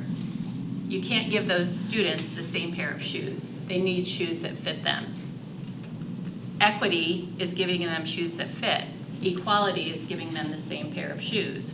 I'm the mom of the special needs student. My daughter needed different services than other children needed. Her special needs needed to be taken into consideration in terms of services in school. If she had received the same services that my other daughter received, she wouldn't have succeeded at the level she was able to succeed at. So that is the difference between equity and equality. Okay, let's expand on that a bit. Now, I see what you're saying about a second grader and an older kid because they have physical differences. But ASBA has been concentrating primarily on race. Now, take a black kid and a white kid, they live right next door to each other, they grew up in the same neighborhood, attended the same elementary schools, they go to the same high school. This high school is all in on equity. What's the difference between those kids? Tell me, I'm really curious. I guess it depends on those two individual students. I mean, when we talk about educational equity, we know that there are a variety of factors that affect students and what their chances for success are. Race and ethnicity may be one of those, but so is the economic status of the family. So is their proximity to the school that they live in. So is their family status. So it is certainly not the only factor. And when we talk about equity, we make it very clear, and I think you'll see on our website, one of the key graphics we use shows a list of about a dozen, if not 15, characteristics that can impact a student's access to education, number one, and then when their access is limited, then it impacts their outcomes. And so that's really where that falls in. So. Okay, so it was frustratingly unclear what you're saying. So would a tenet of equity be that we treat students differently based on the color of their skin? No, absolutely not. That's what I just heard from you. That's why I'm asking. In fact, educational equity, at the root of it, would be that every student, no matter the color of their skin, no matter the zip code that they live in, no matter their family status, has the opportunities to succeed, right? Recognizing that each is different and needs different opportunities to succeed. Why would they have different needs if they grew up in the same neighborhood? Well, I mean, I bet. Could be kids that go to the same school district or the same school, live in the same neighborhood. Why would they have different needs? Well, I know that in thinking about my own family and my own neighborhood and my own children, my children are different than my kids' best friends and their families. I mean, families are different. Education is a human endeavor. People are different. Families are different. Children have different needs. And we believe that it's you know, the privilege and the opportunity of the school district and the CETA to identify what those needs are and to be able to serve kids well so that they can succeed, so that they can do the IT cybersecurity thing and they can do CTSO competitions. And you think we'd be less effective at that if we treated everybody exactly the same, no matter the color of their skin? I don't know that, to me, skin color has anything to do with it, but it's I think— all over your website. I don't think it is. Okay. I don't think it is. I challenge you on that, but I do think if you treated every student the same, you wouldn't see what you saw here tonight. Well, I'll have you know, we do treat every student the same. We do not do equity, diversity, and inclusion here in our district. I've made sure, trust me. So those students that were here tonight have been treated no differently than any other student in West-MEC, and I'm very proud of their accomplishment, and I'm glad we haven't politicized the color of their skin. So next question. Tell me about the process of forming a caucus. Is that a membership vote, or is it decided by staff, or how does that work? Sure, I'll take that one. So those were choices made by our membership, not by ASB staff, not by our board of directors. Our bylaws can be changed only by a vote of the membership, and I believe that the Native American Hispanic Indian Caucus was created in the mid-90s. 1996. And then the Black Caucus was created later, somewhere around 2010, I believe. So, and those were by a vote of the membership. Just so in addition to being asked to take positions on our political positions, you will see once a year, usually almost every year, there'll be a suggestion that any member can make it for a change to our bylaws. And then those are taken to the membership, and at our annual meeting in December, they're voted on. They're also done now through electronic voting so that we have more participation. But in short, your answer is it was decided by the membership.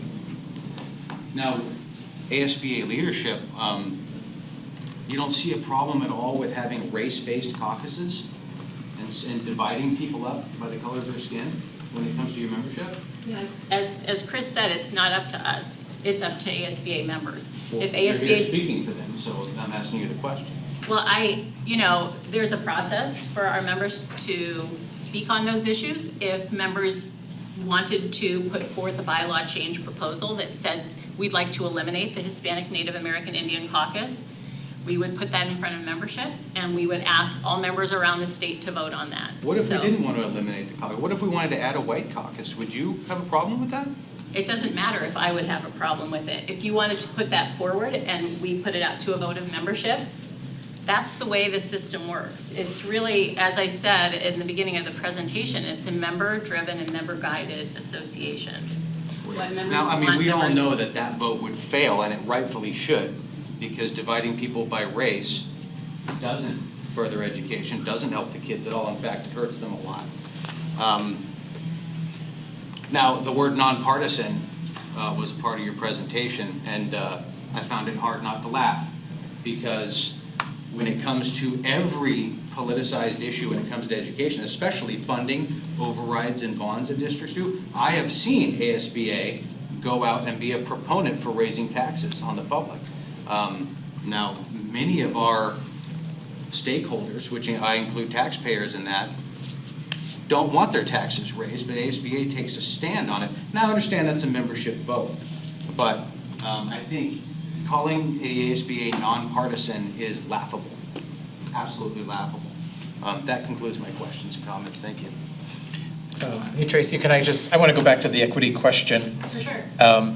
So one of the things a lot of school districts, including West-MEC, did was some students did not have a computer. So we provided a computer. An even smaller population did not have internet at home, so we provided a Verizon card. Is that essentially equity?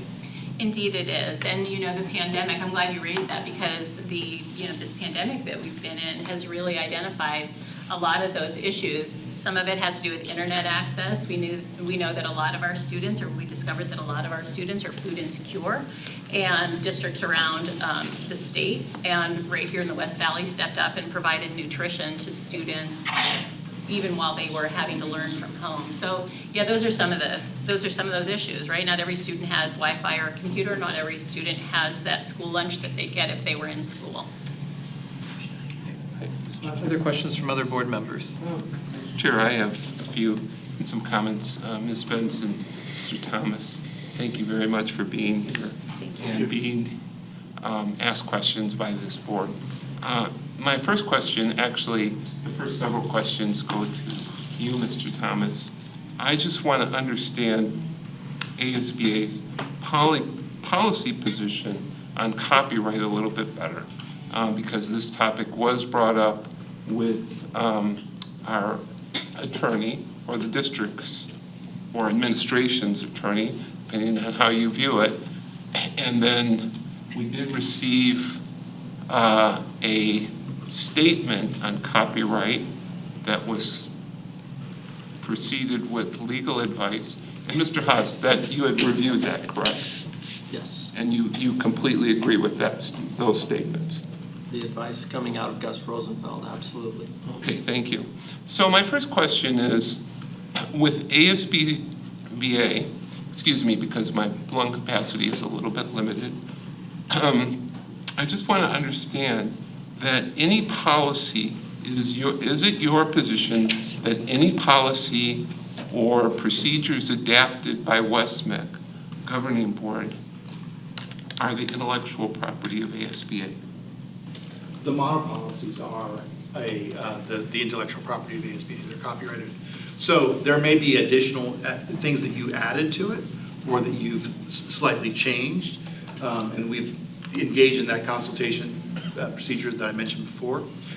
Those parts that you've added to or you've changed are yours, but the models that they are based on is the material of ASBA. It's a license.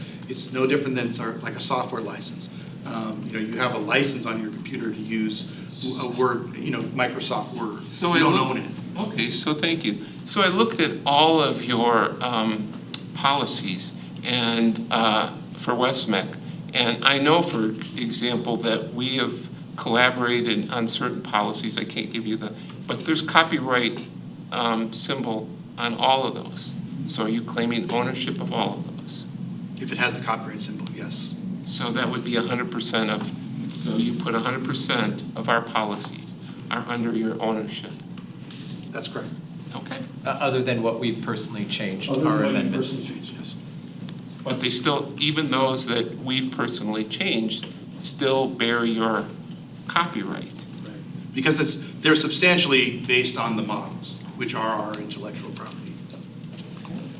So is it your position, not yours, ASBA's, that the policies adapted by a public body, such as our governing board or any governing board, constitute the intellectual property of the private organization, which is you, if those policies were developed in consultation with the private organization, which is you, or based upon language first drafted by that organization? So if we first drafted, when I think we came into, started using you well before I was here, I think it was 2013, may have been earlier. But so we had our own policies. So obviously that was a starting point, and those policies were the organizations. So are you claiming ownership of those that you incorporated? Could I don't want to interrupt you, Peter, but I just would like to get clarification. Did we ever, Mr. Donovan, you've been here since the beginning, did we ever develop our own policies prior to joining ASBA? Could you give us some history? So everything. We sat down with ASBA in the very beginning and reviewed, I believe at that time, a library of about 800 policies. And in the first adaptation and adoption, we had adopted about 150 of their policies that we felt we needed at that time in about late 2003. Back to you, Dr. Pingarelli. So last question on copyright. So if I just want to get, ASBA in our notes. So if we decide to be a non-member district, or any district does, would we be, do you believe we would be in violation of copyright law if we adapt the same policies publicly adapted by other school districts if ASBA contributed to drafting of those original policies? If in those other districts it has the ASBA copyright, it wouldn't, it would be a violation of our copyright. So do you know which of our policies that we contributed? So what I'm trying to understand is, I know that I've made sometimes substantive changes to our policies over the past year.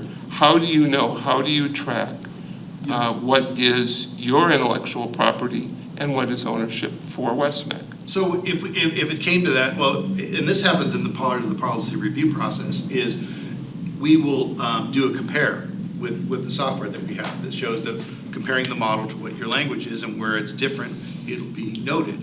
And when you sit down, we will talk about the differences. And sometimes it's, hey, that's a local choice, no problem, move on. Where you haven't captured maybe one of the changes that we suggested, we'll have a conversation about that. But so the question is, or the answer is that yes, we would be able to easily just tell what is ours and what is not yours. Okay, so then I have a final question, Mr. Thomas, and I have just a few for you, Ms. Benson. So, and then I have some comments afterwards on cost.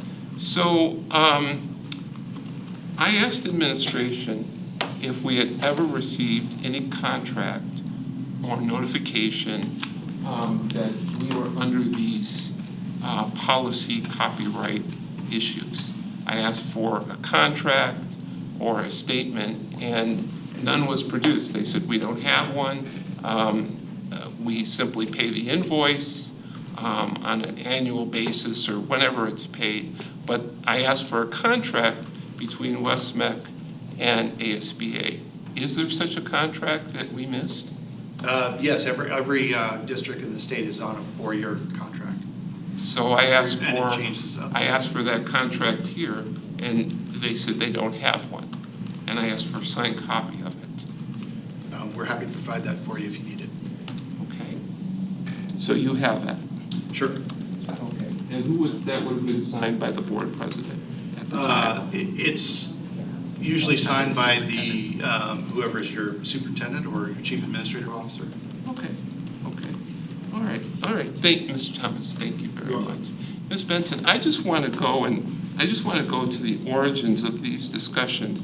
You said that, and I want to go back, and again, I want to couch this in policy, because the difficulty I'm having, as you know, is with the conference that occurred, the equity conference, and some of the statements that were made. And I'm not going to go and read them all again, but I want to put a few of them in the record that were, and I assume that this person who was representing or paid by ASBA at the conference, I don't need to use the name, said the following, and I have it transcribed. We've always had equity.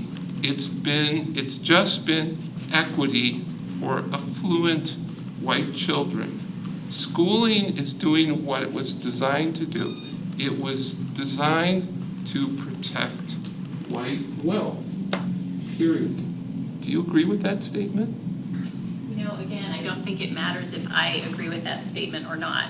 I know the keynote speaker that you're speaking of, his name escapes me right now, but you know, our job as an association is to bring in diverse voices so that members in local school districts will have a variety of information to make decisions, right? Our job is not to endorse. Certainly we're not going to bring people in who are radical and absolutely diametrically opposed to our agenda, but I think you can appreciate that you can't control every word that comes out of someone's mouth. I understand, but let me read one more statement. People need actually I have two. One statement. People need an education.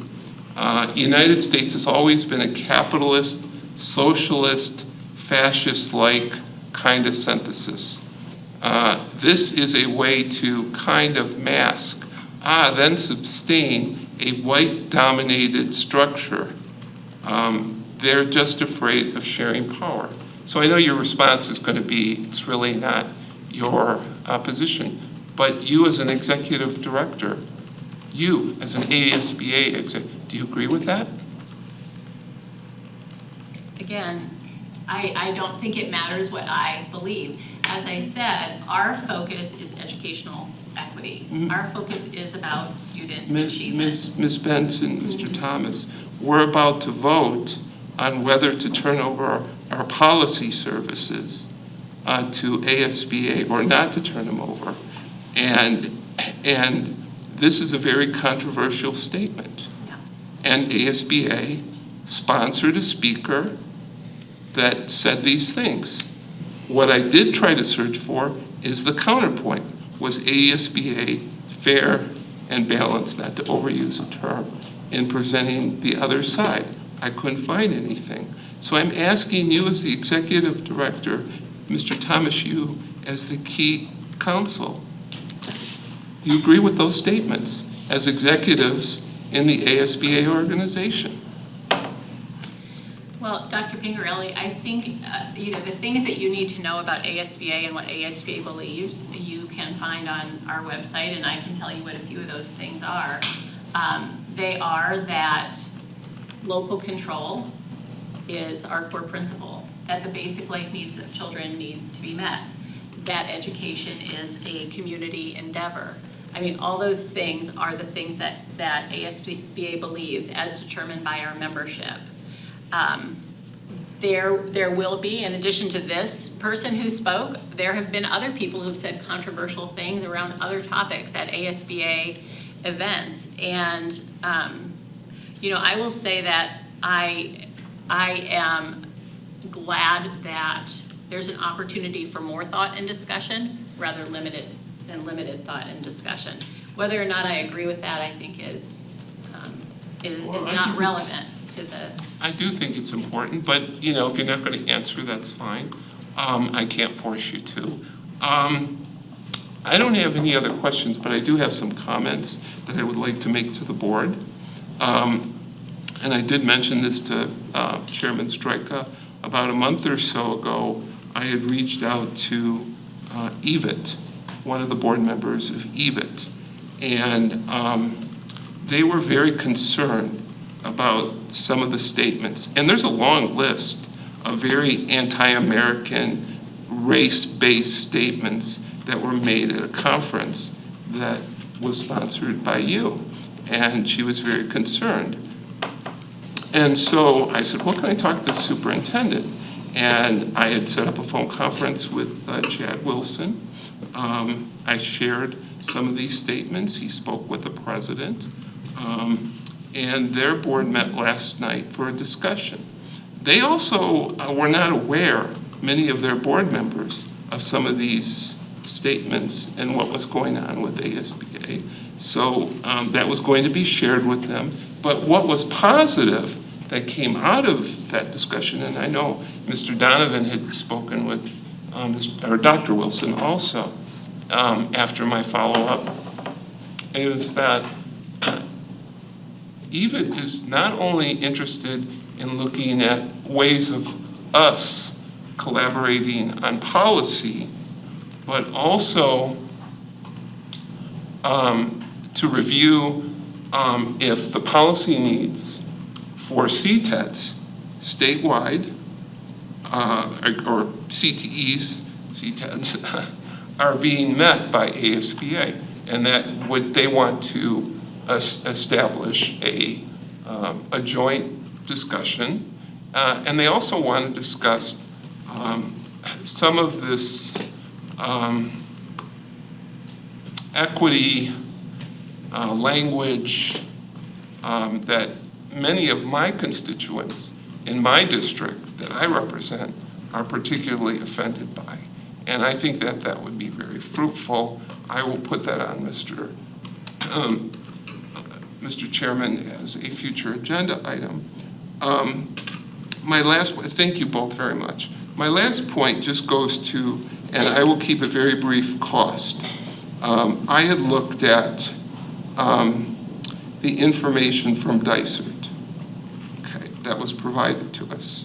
And Dysart, I do believe, subscribes to your membership and also your policy services. But we know several board members on Dysart, and while they subscribe to it, they get the policy updates and so on, they do their own policy services, and they continue to do their own policy services. So I did an analysis looking at the 9 years that they used legal services, which were about, and this is to the board, which were about 111K, okay? And if you break that, if you annualize that, it turned out to be a little bit north of 12.2K. When I look at our costs for policy services and ASBA membership for that same period, our costs were 12.3K, a little bit north. So there was a difference of about $150, $200. Now, it's not completely apples to apples. There might be a little bit of jiggling there, but I just want members to know that this notion that it's going to cost us $1 million is, I don't think, realistic, which was brought up 2 months. And in the face of this new empirical evidence, I would suggest that we discuss this further. I would also note that when EVIT had their meeting, they had said, and Dr. Wilson had said, that he is withholding payment of ASBA until their board has further time to look at what's going on. And that concludes my comments. I'm losing my voice, so thank you. If I could just suggest one thing, is that Dysart went through, they transformed into a policy governance model, which is a little different than what our districts do. That's why they were looking for a different policy service. They wanted to, because we essentially didn't do it. They didn't use the same codes. They didn't use any of that. But what's interesting is when they did that, and they did hire an outside firm, as you said, for $100 and some thousand, they still were members of our policy services. So they were paying us too. Yeah. Because they were taking our policy advisories, adapting it to their format. So that 110 is probably not accurate because they paid us as well. Well, that was during that whole 9-year period. Are you certain of that? Yes. We didn't mount their policies. We didn't do policy reviews, but they got our policy advisories and were subscribers. For that entire period of 9 years? Okay. FYI, Dr. Pingarelli, Dysart has now canceled policy governance as of January of this year. I know because I encouraged them to do so, and now they are using their own policies. Their own policy. And those policies are not under copyright, I presume? That I don't have an answer for. They're working with us to get their policies back to the ASBA model. Mr. Chair, I just have a couple more comments for our colleagues here. Thank you both. I'm done with the two of you. Thank you both very much for coming and giving me interrogation. I got an email 2 days ago from the ASBA Black Alliance that they're having another seminar. They're doubling down on what they did last year. And I thought it was almost comedic when you said you like diverse voices in your seminars, because there are no diverse voices. Your seminars are one-sided, and it's always on one political side of the spectrum, and it's always the left. During your CRT, we call it the CRT, the equity seminar, there was no opposing voices to the equity program, and trust me, there's lots of them out there. 2 meetings ago, when we first brought this issue up, I talked about the anti-police statements made during the law enforcement seminar. I'm not going to repeat it now because it was so vile, but there was no diverse voices in that one either. There was not one single representative from the criminal justice system, not a police officer, not a prosecutor, not a judge, invited to speak. It was all anti-cop rhetoric being pushed by your organization. I find your entire organization completely disgusting personally. Now, you came up here to talk about all the policy services. Well, nobody has a problem with that. What we have a problem with is the partisan leftist rhetoric coming out of the ASBA trying to being pushed on the kids in our district. And we are the last line of defense. It's us. The parents that voted for us, they trust us that we're not going to politicize their children. It is up to us to put a stop to them. I'm ready to do so. I've got one question. Ms. Wiley? Thank you for coming. Do you have 2 different memberships available? One that you can just do policy, and then one that would include both? Because didn't you, when you started out ASBA, did you not start out with just policy? No. Policy has always been an add-on from the beginning. So there's no different, memberships. There's no true membership. Okay. Right. And just to your point, Mr. Hutchinson, if I could just, we have lots of different kinds of conferences. We have lots of different kinds of professional development. Any one slice may not be reflective of the whole of the membership. We're about ready to have the law conference. It's going to be 3 weeks from now. It's the largest conference that we hold by a significant margin. One of our keynotes, as I mentioned before, is John Ratzenberger. He's a CT speaker. He is also famously a Republican. And so we do look for diverse voices. It's just that you can't look for it in one snapshot of one particular conference or one particular webinar. You have to look at the whole of everything that we provide. Sure. When was the last anti-CRT conference you had? Well, I'll answer it for you. You've never had one. that's correct, sir, I because know. educational equity is one of our priorities. Well, that's not CRT. Are you saying that equity and CRT are the same thing? No. Could we pivot? I'd like to just ask a couple questions. You've had a few shots. I just want to ask, thanks again for coming. Thanks again for all the presentation. A couple of things. I just want to come down to the numbers. So maybe Mr. Thomas, if I could start with you. You showed 4 employees plus you. Just roughly, could you give us an idea of if we were to do our own policy services equivalent to ASBA, what are those all full-time working on policy, and a ballpark of the number of hours you spend a year on policy services, not consulting other districts, because we wouldn't have to do that? That's a tough math problem. And by the way, I am a left-brain guy, so I'm not a good math person.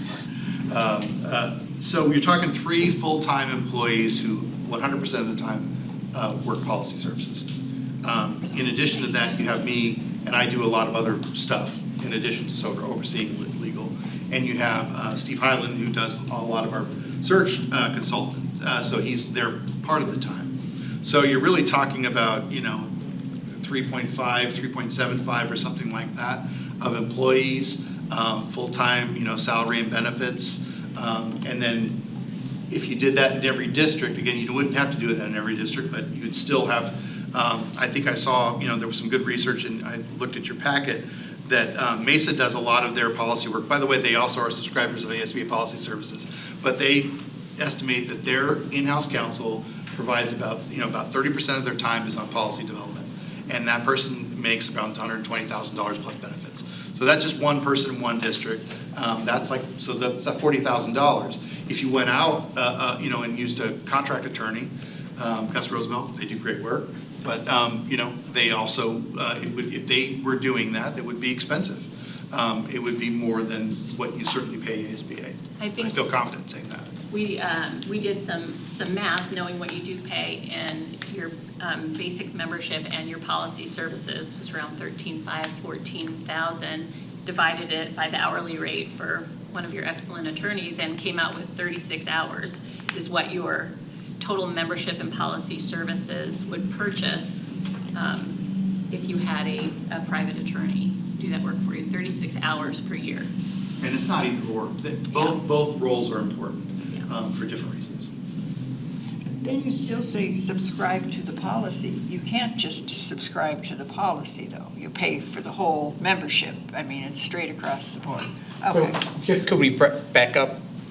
I think it's been in the packet and everything, but what is our membership versus what is our policy services? Because it seems to me it was like $4,000 for membership and like $10,000 for policy. It's $7,800 and some dollars for membership, and it's based off of operating budget, and it's $4,300 and I believe 38 for policy services. Policy is the bigger. Okay. Roughly, give or take. And then the other thing we haven't addressed, which is the other elephant in the room, is we're in the ASBA Insurance Trust. If we're not a member, are we still allowed to stay in there, or are we looking for new health insurance the 1st of July of next year? You would be looking for new health insurance because participation in ASBA, or membership is a condition of participation in ASBA. So could I just, real quick, Dr. Erb, the last time we looked for insurance outside of ASBA, do you recall what the comparison was? I remember it was not similar. We could only have one plan. There were 4 others that we looked at. And the cheapest one compared to what we were at? I don't have the total dollar amount, but they were commensurate. ASBA was, their Medicaid or the medical insurance was cheaper, but you asked the question previously, our contributions are $1.6 million, and our usage of all of our employees this year, it's interesting, it's $1,696,000. So what we paid in is what our members used. There is an additional cost for vision, that's $15,000, and our vision claims are about $8,000. But yes, we'd have to go out for an RFP and request proposals again and go through that process. Mr. Chair. Yes, sir. I will say, my final statement is that wrong doesn't become right because it has a lower price tag, ever. If the KKK made the best and cheapest apple pies in the world, I wouldn't know because I wouldn't buy them. And with that, I'd like to make a motion to completely sever all ties with the ASBA. I'll second. All right, there's a motion and a second. Any discussion? Well, I disagree, and we should vote. All right. Ms. Markham, I believe we're going to go with roll call. The motion on the floor is to sever our relationship with ASBA.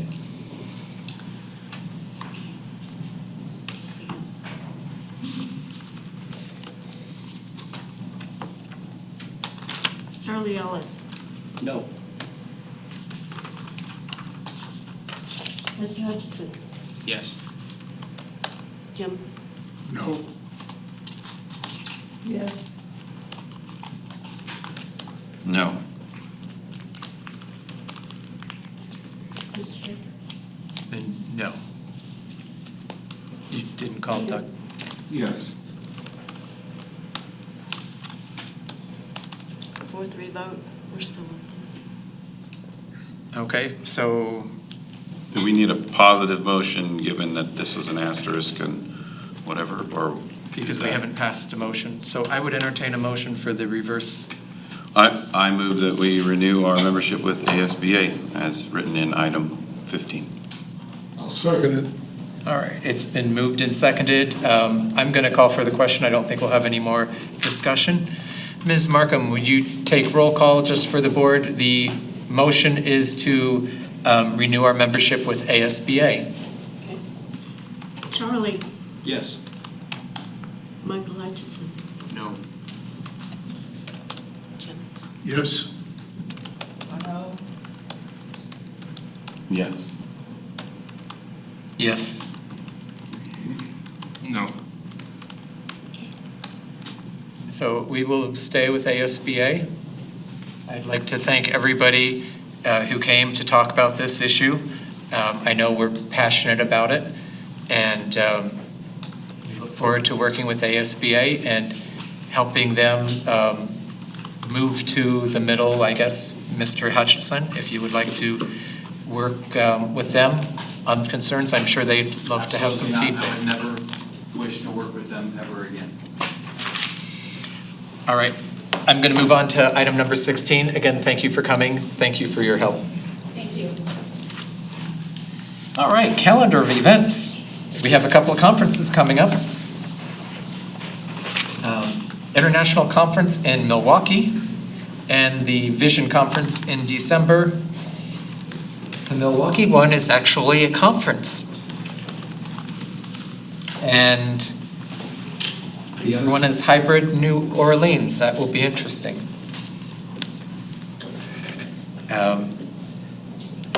Any questions, comments? Are you looking if any board members would like to attend either of those? Yes, if any of the board members are, especially for the ACTE December 1 through 4, we'd like to know as soon as possible, because the sooner there's graduated registration fees, and as the date goes on, the fees go up. So we'd love to be in on the discounted fees. Sounds If anybody's terrific. interested. Let me know. And is there any discount if we register like 5 or 10? I hear commentary. No, they don't, yeah, discount, no. All right, future agenda items. I would like to propose an agenda item where we convene I don't know how that's done, Chairman Streka, but where we get together with the EVIT board to discuss areas of collaboration and working together with EVIT. Superintendent Wilson was very open to that and other topics. I think that will strengthen, without saying too much and getting a point of order called on me, I think that will strengthen CTEs in the state by having two very large EVIT and West-MEC trying to work together to improve programs, policy, etc. So I would almost throw an alternate idea is, I wonder if ASBA would be open to a caucus for CTE. Or is how, because it's not just us and EVIT, it would be the 18 CTEs in the state, because they all would have something to benefit. My request would be that we start with, we have an agreement with EBIT and, presuming that this board agrees with it, to talk about CTED opportunities, policy, and other areas of concern. And then maybe after that, that would be the outcome of it, is to open it up and invite others. But my request is just for those two. I'm looking for a second or a third on that. Well, it's not a voting item. Well, usually you have someone that, other board members who are interested. I like the idea. I like the idea also. Okay, thank you. All right. So I'm not sure how to start that, Mr. Donovan. Maybe we can, Can we get a full board, get with a full board and talk openly?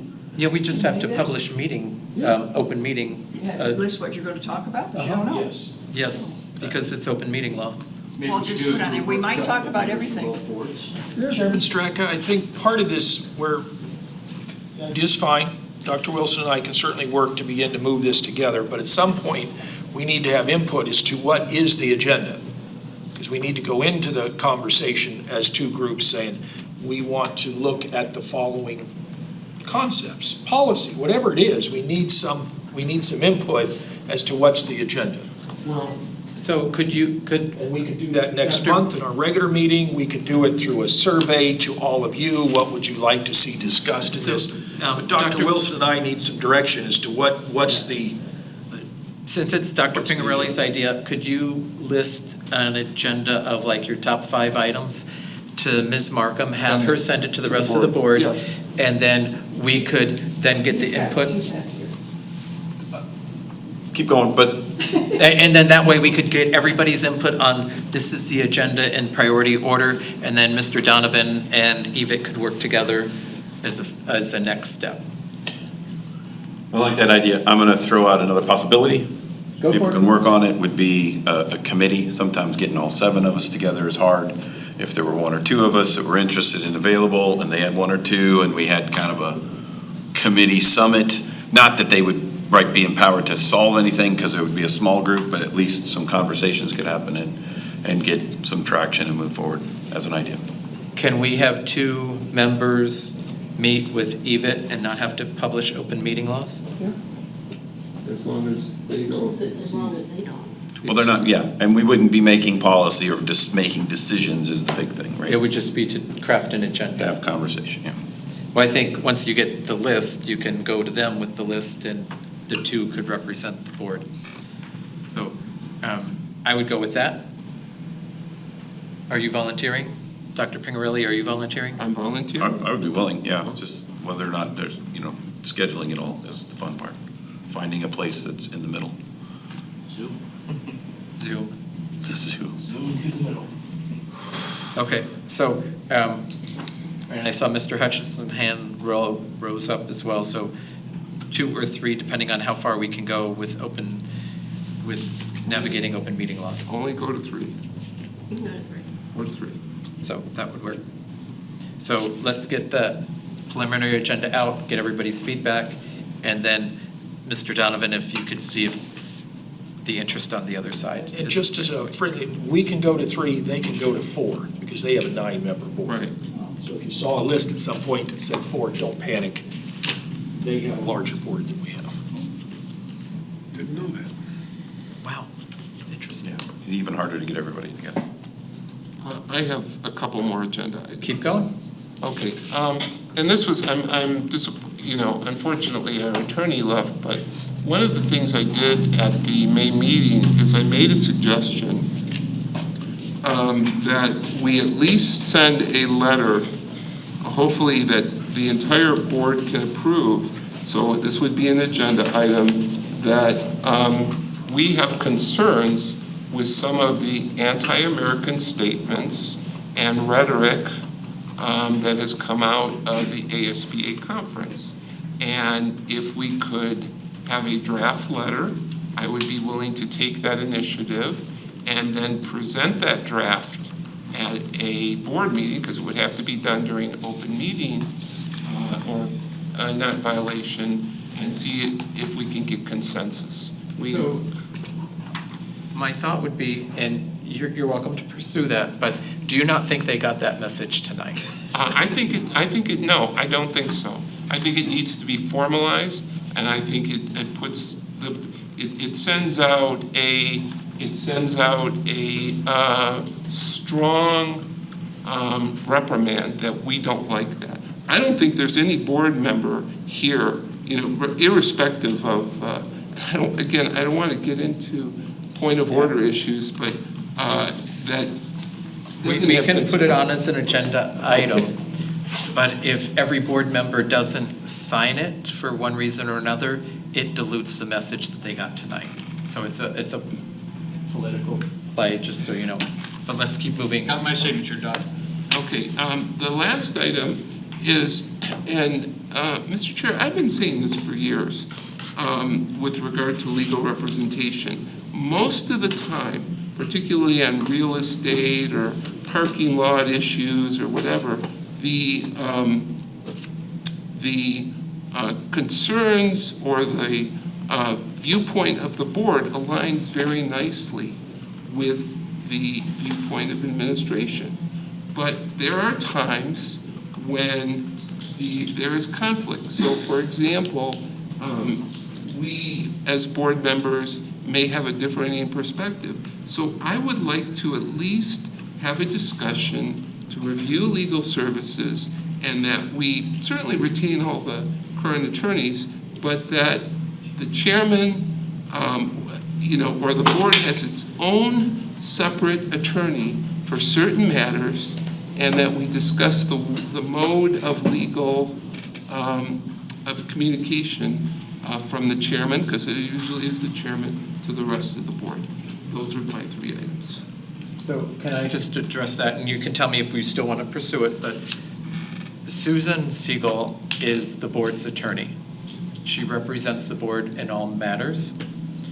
In fact, when we did the superintendent's contract, she requested Mr. Donovan hire his own attorney because she represents the board. And so that's the person I always go to. So I'm happy to discuss it further. Are you feeling like we don't have? I'm feeling like we don't have it, and I would at least like to have a discussion.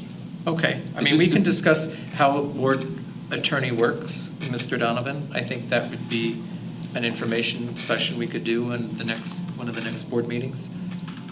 The board certainly has a right to meet with the attorney as well and have whatever discussion you want. They work for you. They don't work for me. I think there are a number of board members that don't feel that way. We can have the discussion. I mean, again, we're getting into we would need to have discussion here. So to do that, though, would you be comfortable with doing an executive session to discuss? Because it's not something you would want to openly discuss how the board is represented by an attorney. Because that should be executive session. Because it would be legal issues that you might not want to have out in public discussion. Well, we're not getting legal advice. It's just, do we want to have a separate board attorney for certain matters that we can rely on? So I don't know why an executive session. There may be a situation or a topic that would revolve around that, but I really believe in as much open transparency as possible. I think executive session is maybe sometimes overly used.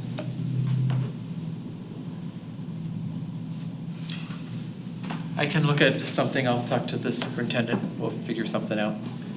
Thank you, Mr. Chair. Anything over here? Mr. Hutchison? Mr. Miglerino? No hurry. Well, I like the idea of working with Eva, and I like James' idea of a committee. Been a long time since I've seen or heard anything about our phone app. When has it been updated? Is it working well? Do we have users that try it? And do we need to make some adjustments? How many use it? Is it useful at all?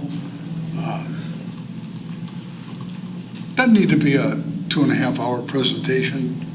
4 minutes would be fine. I think that'd be a great idea. 4 minutes, but not 5. All right, anything else? I'm just going to go around the table. Anything else? Ms. Wiley? Project search. Project search. Mr. Kay?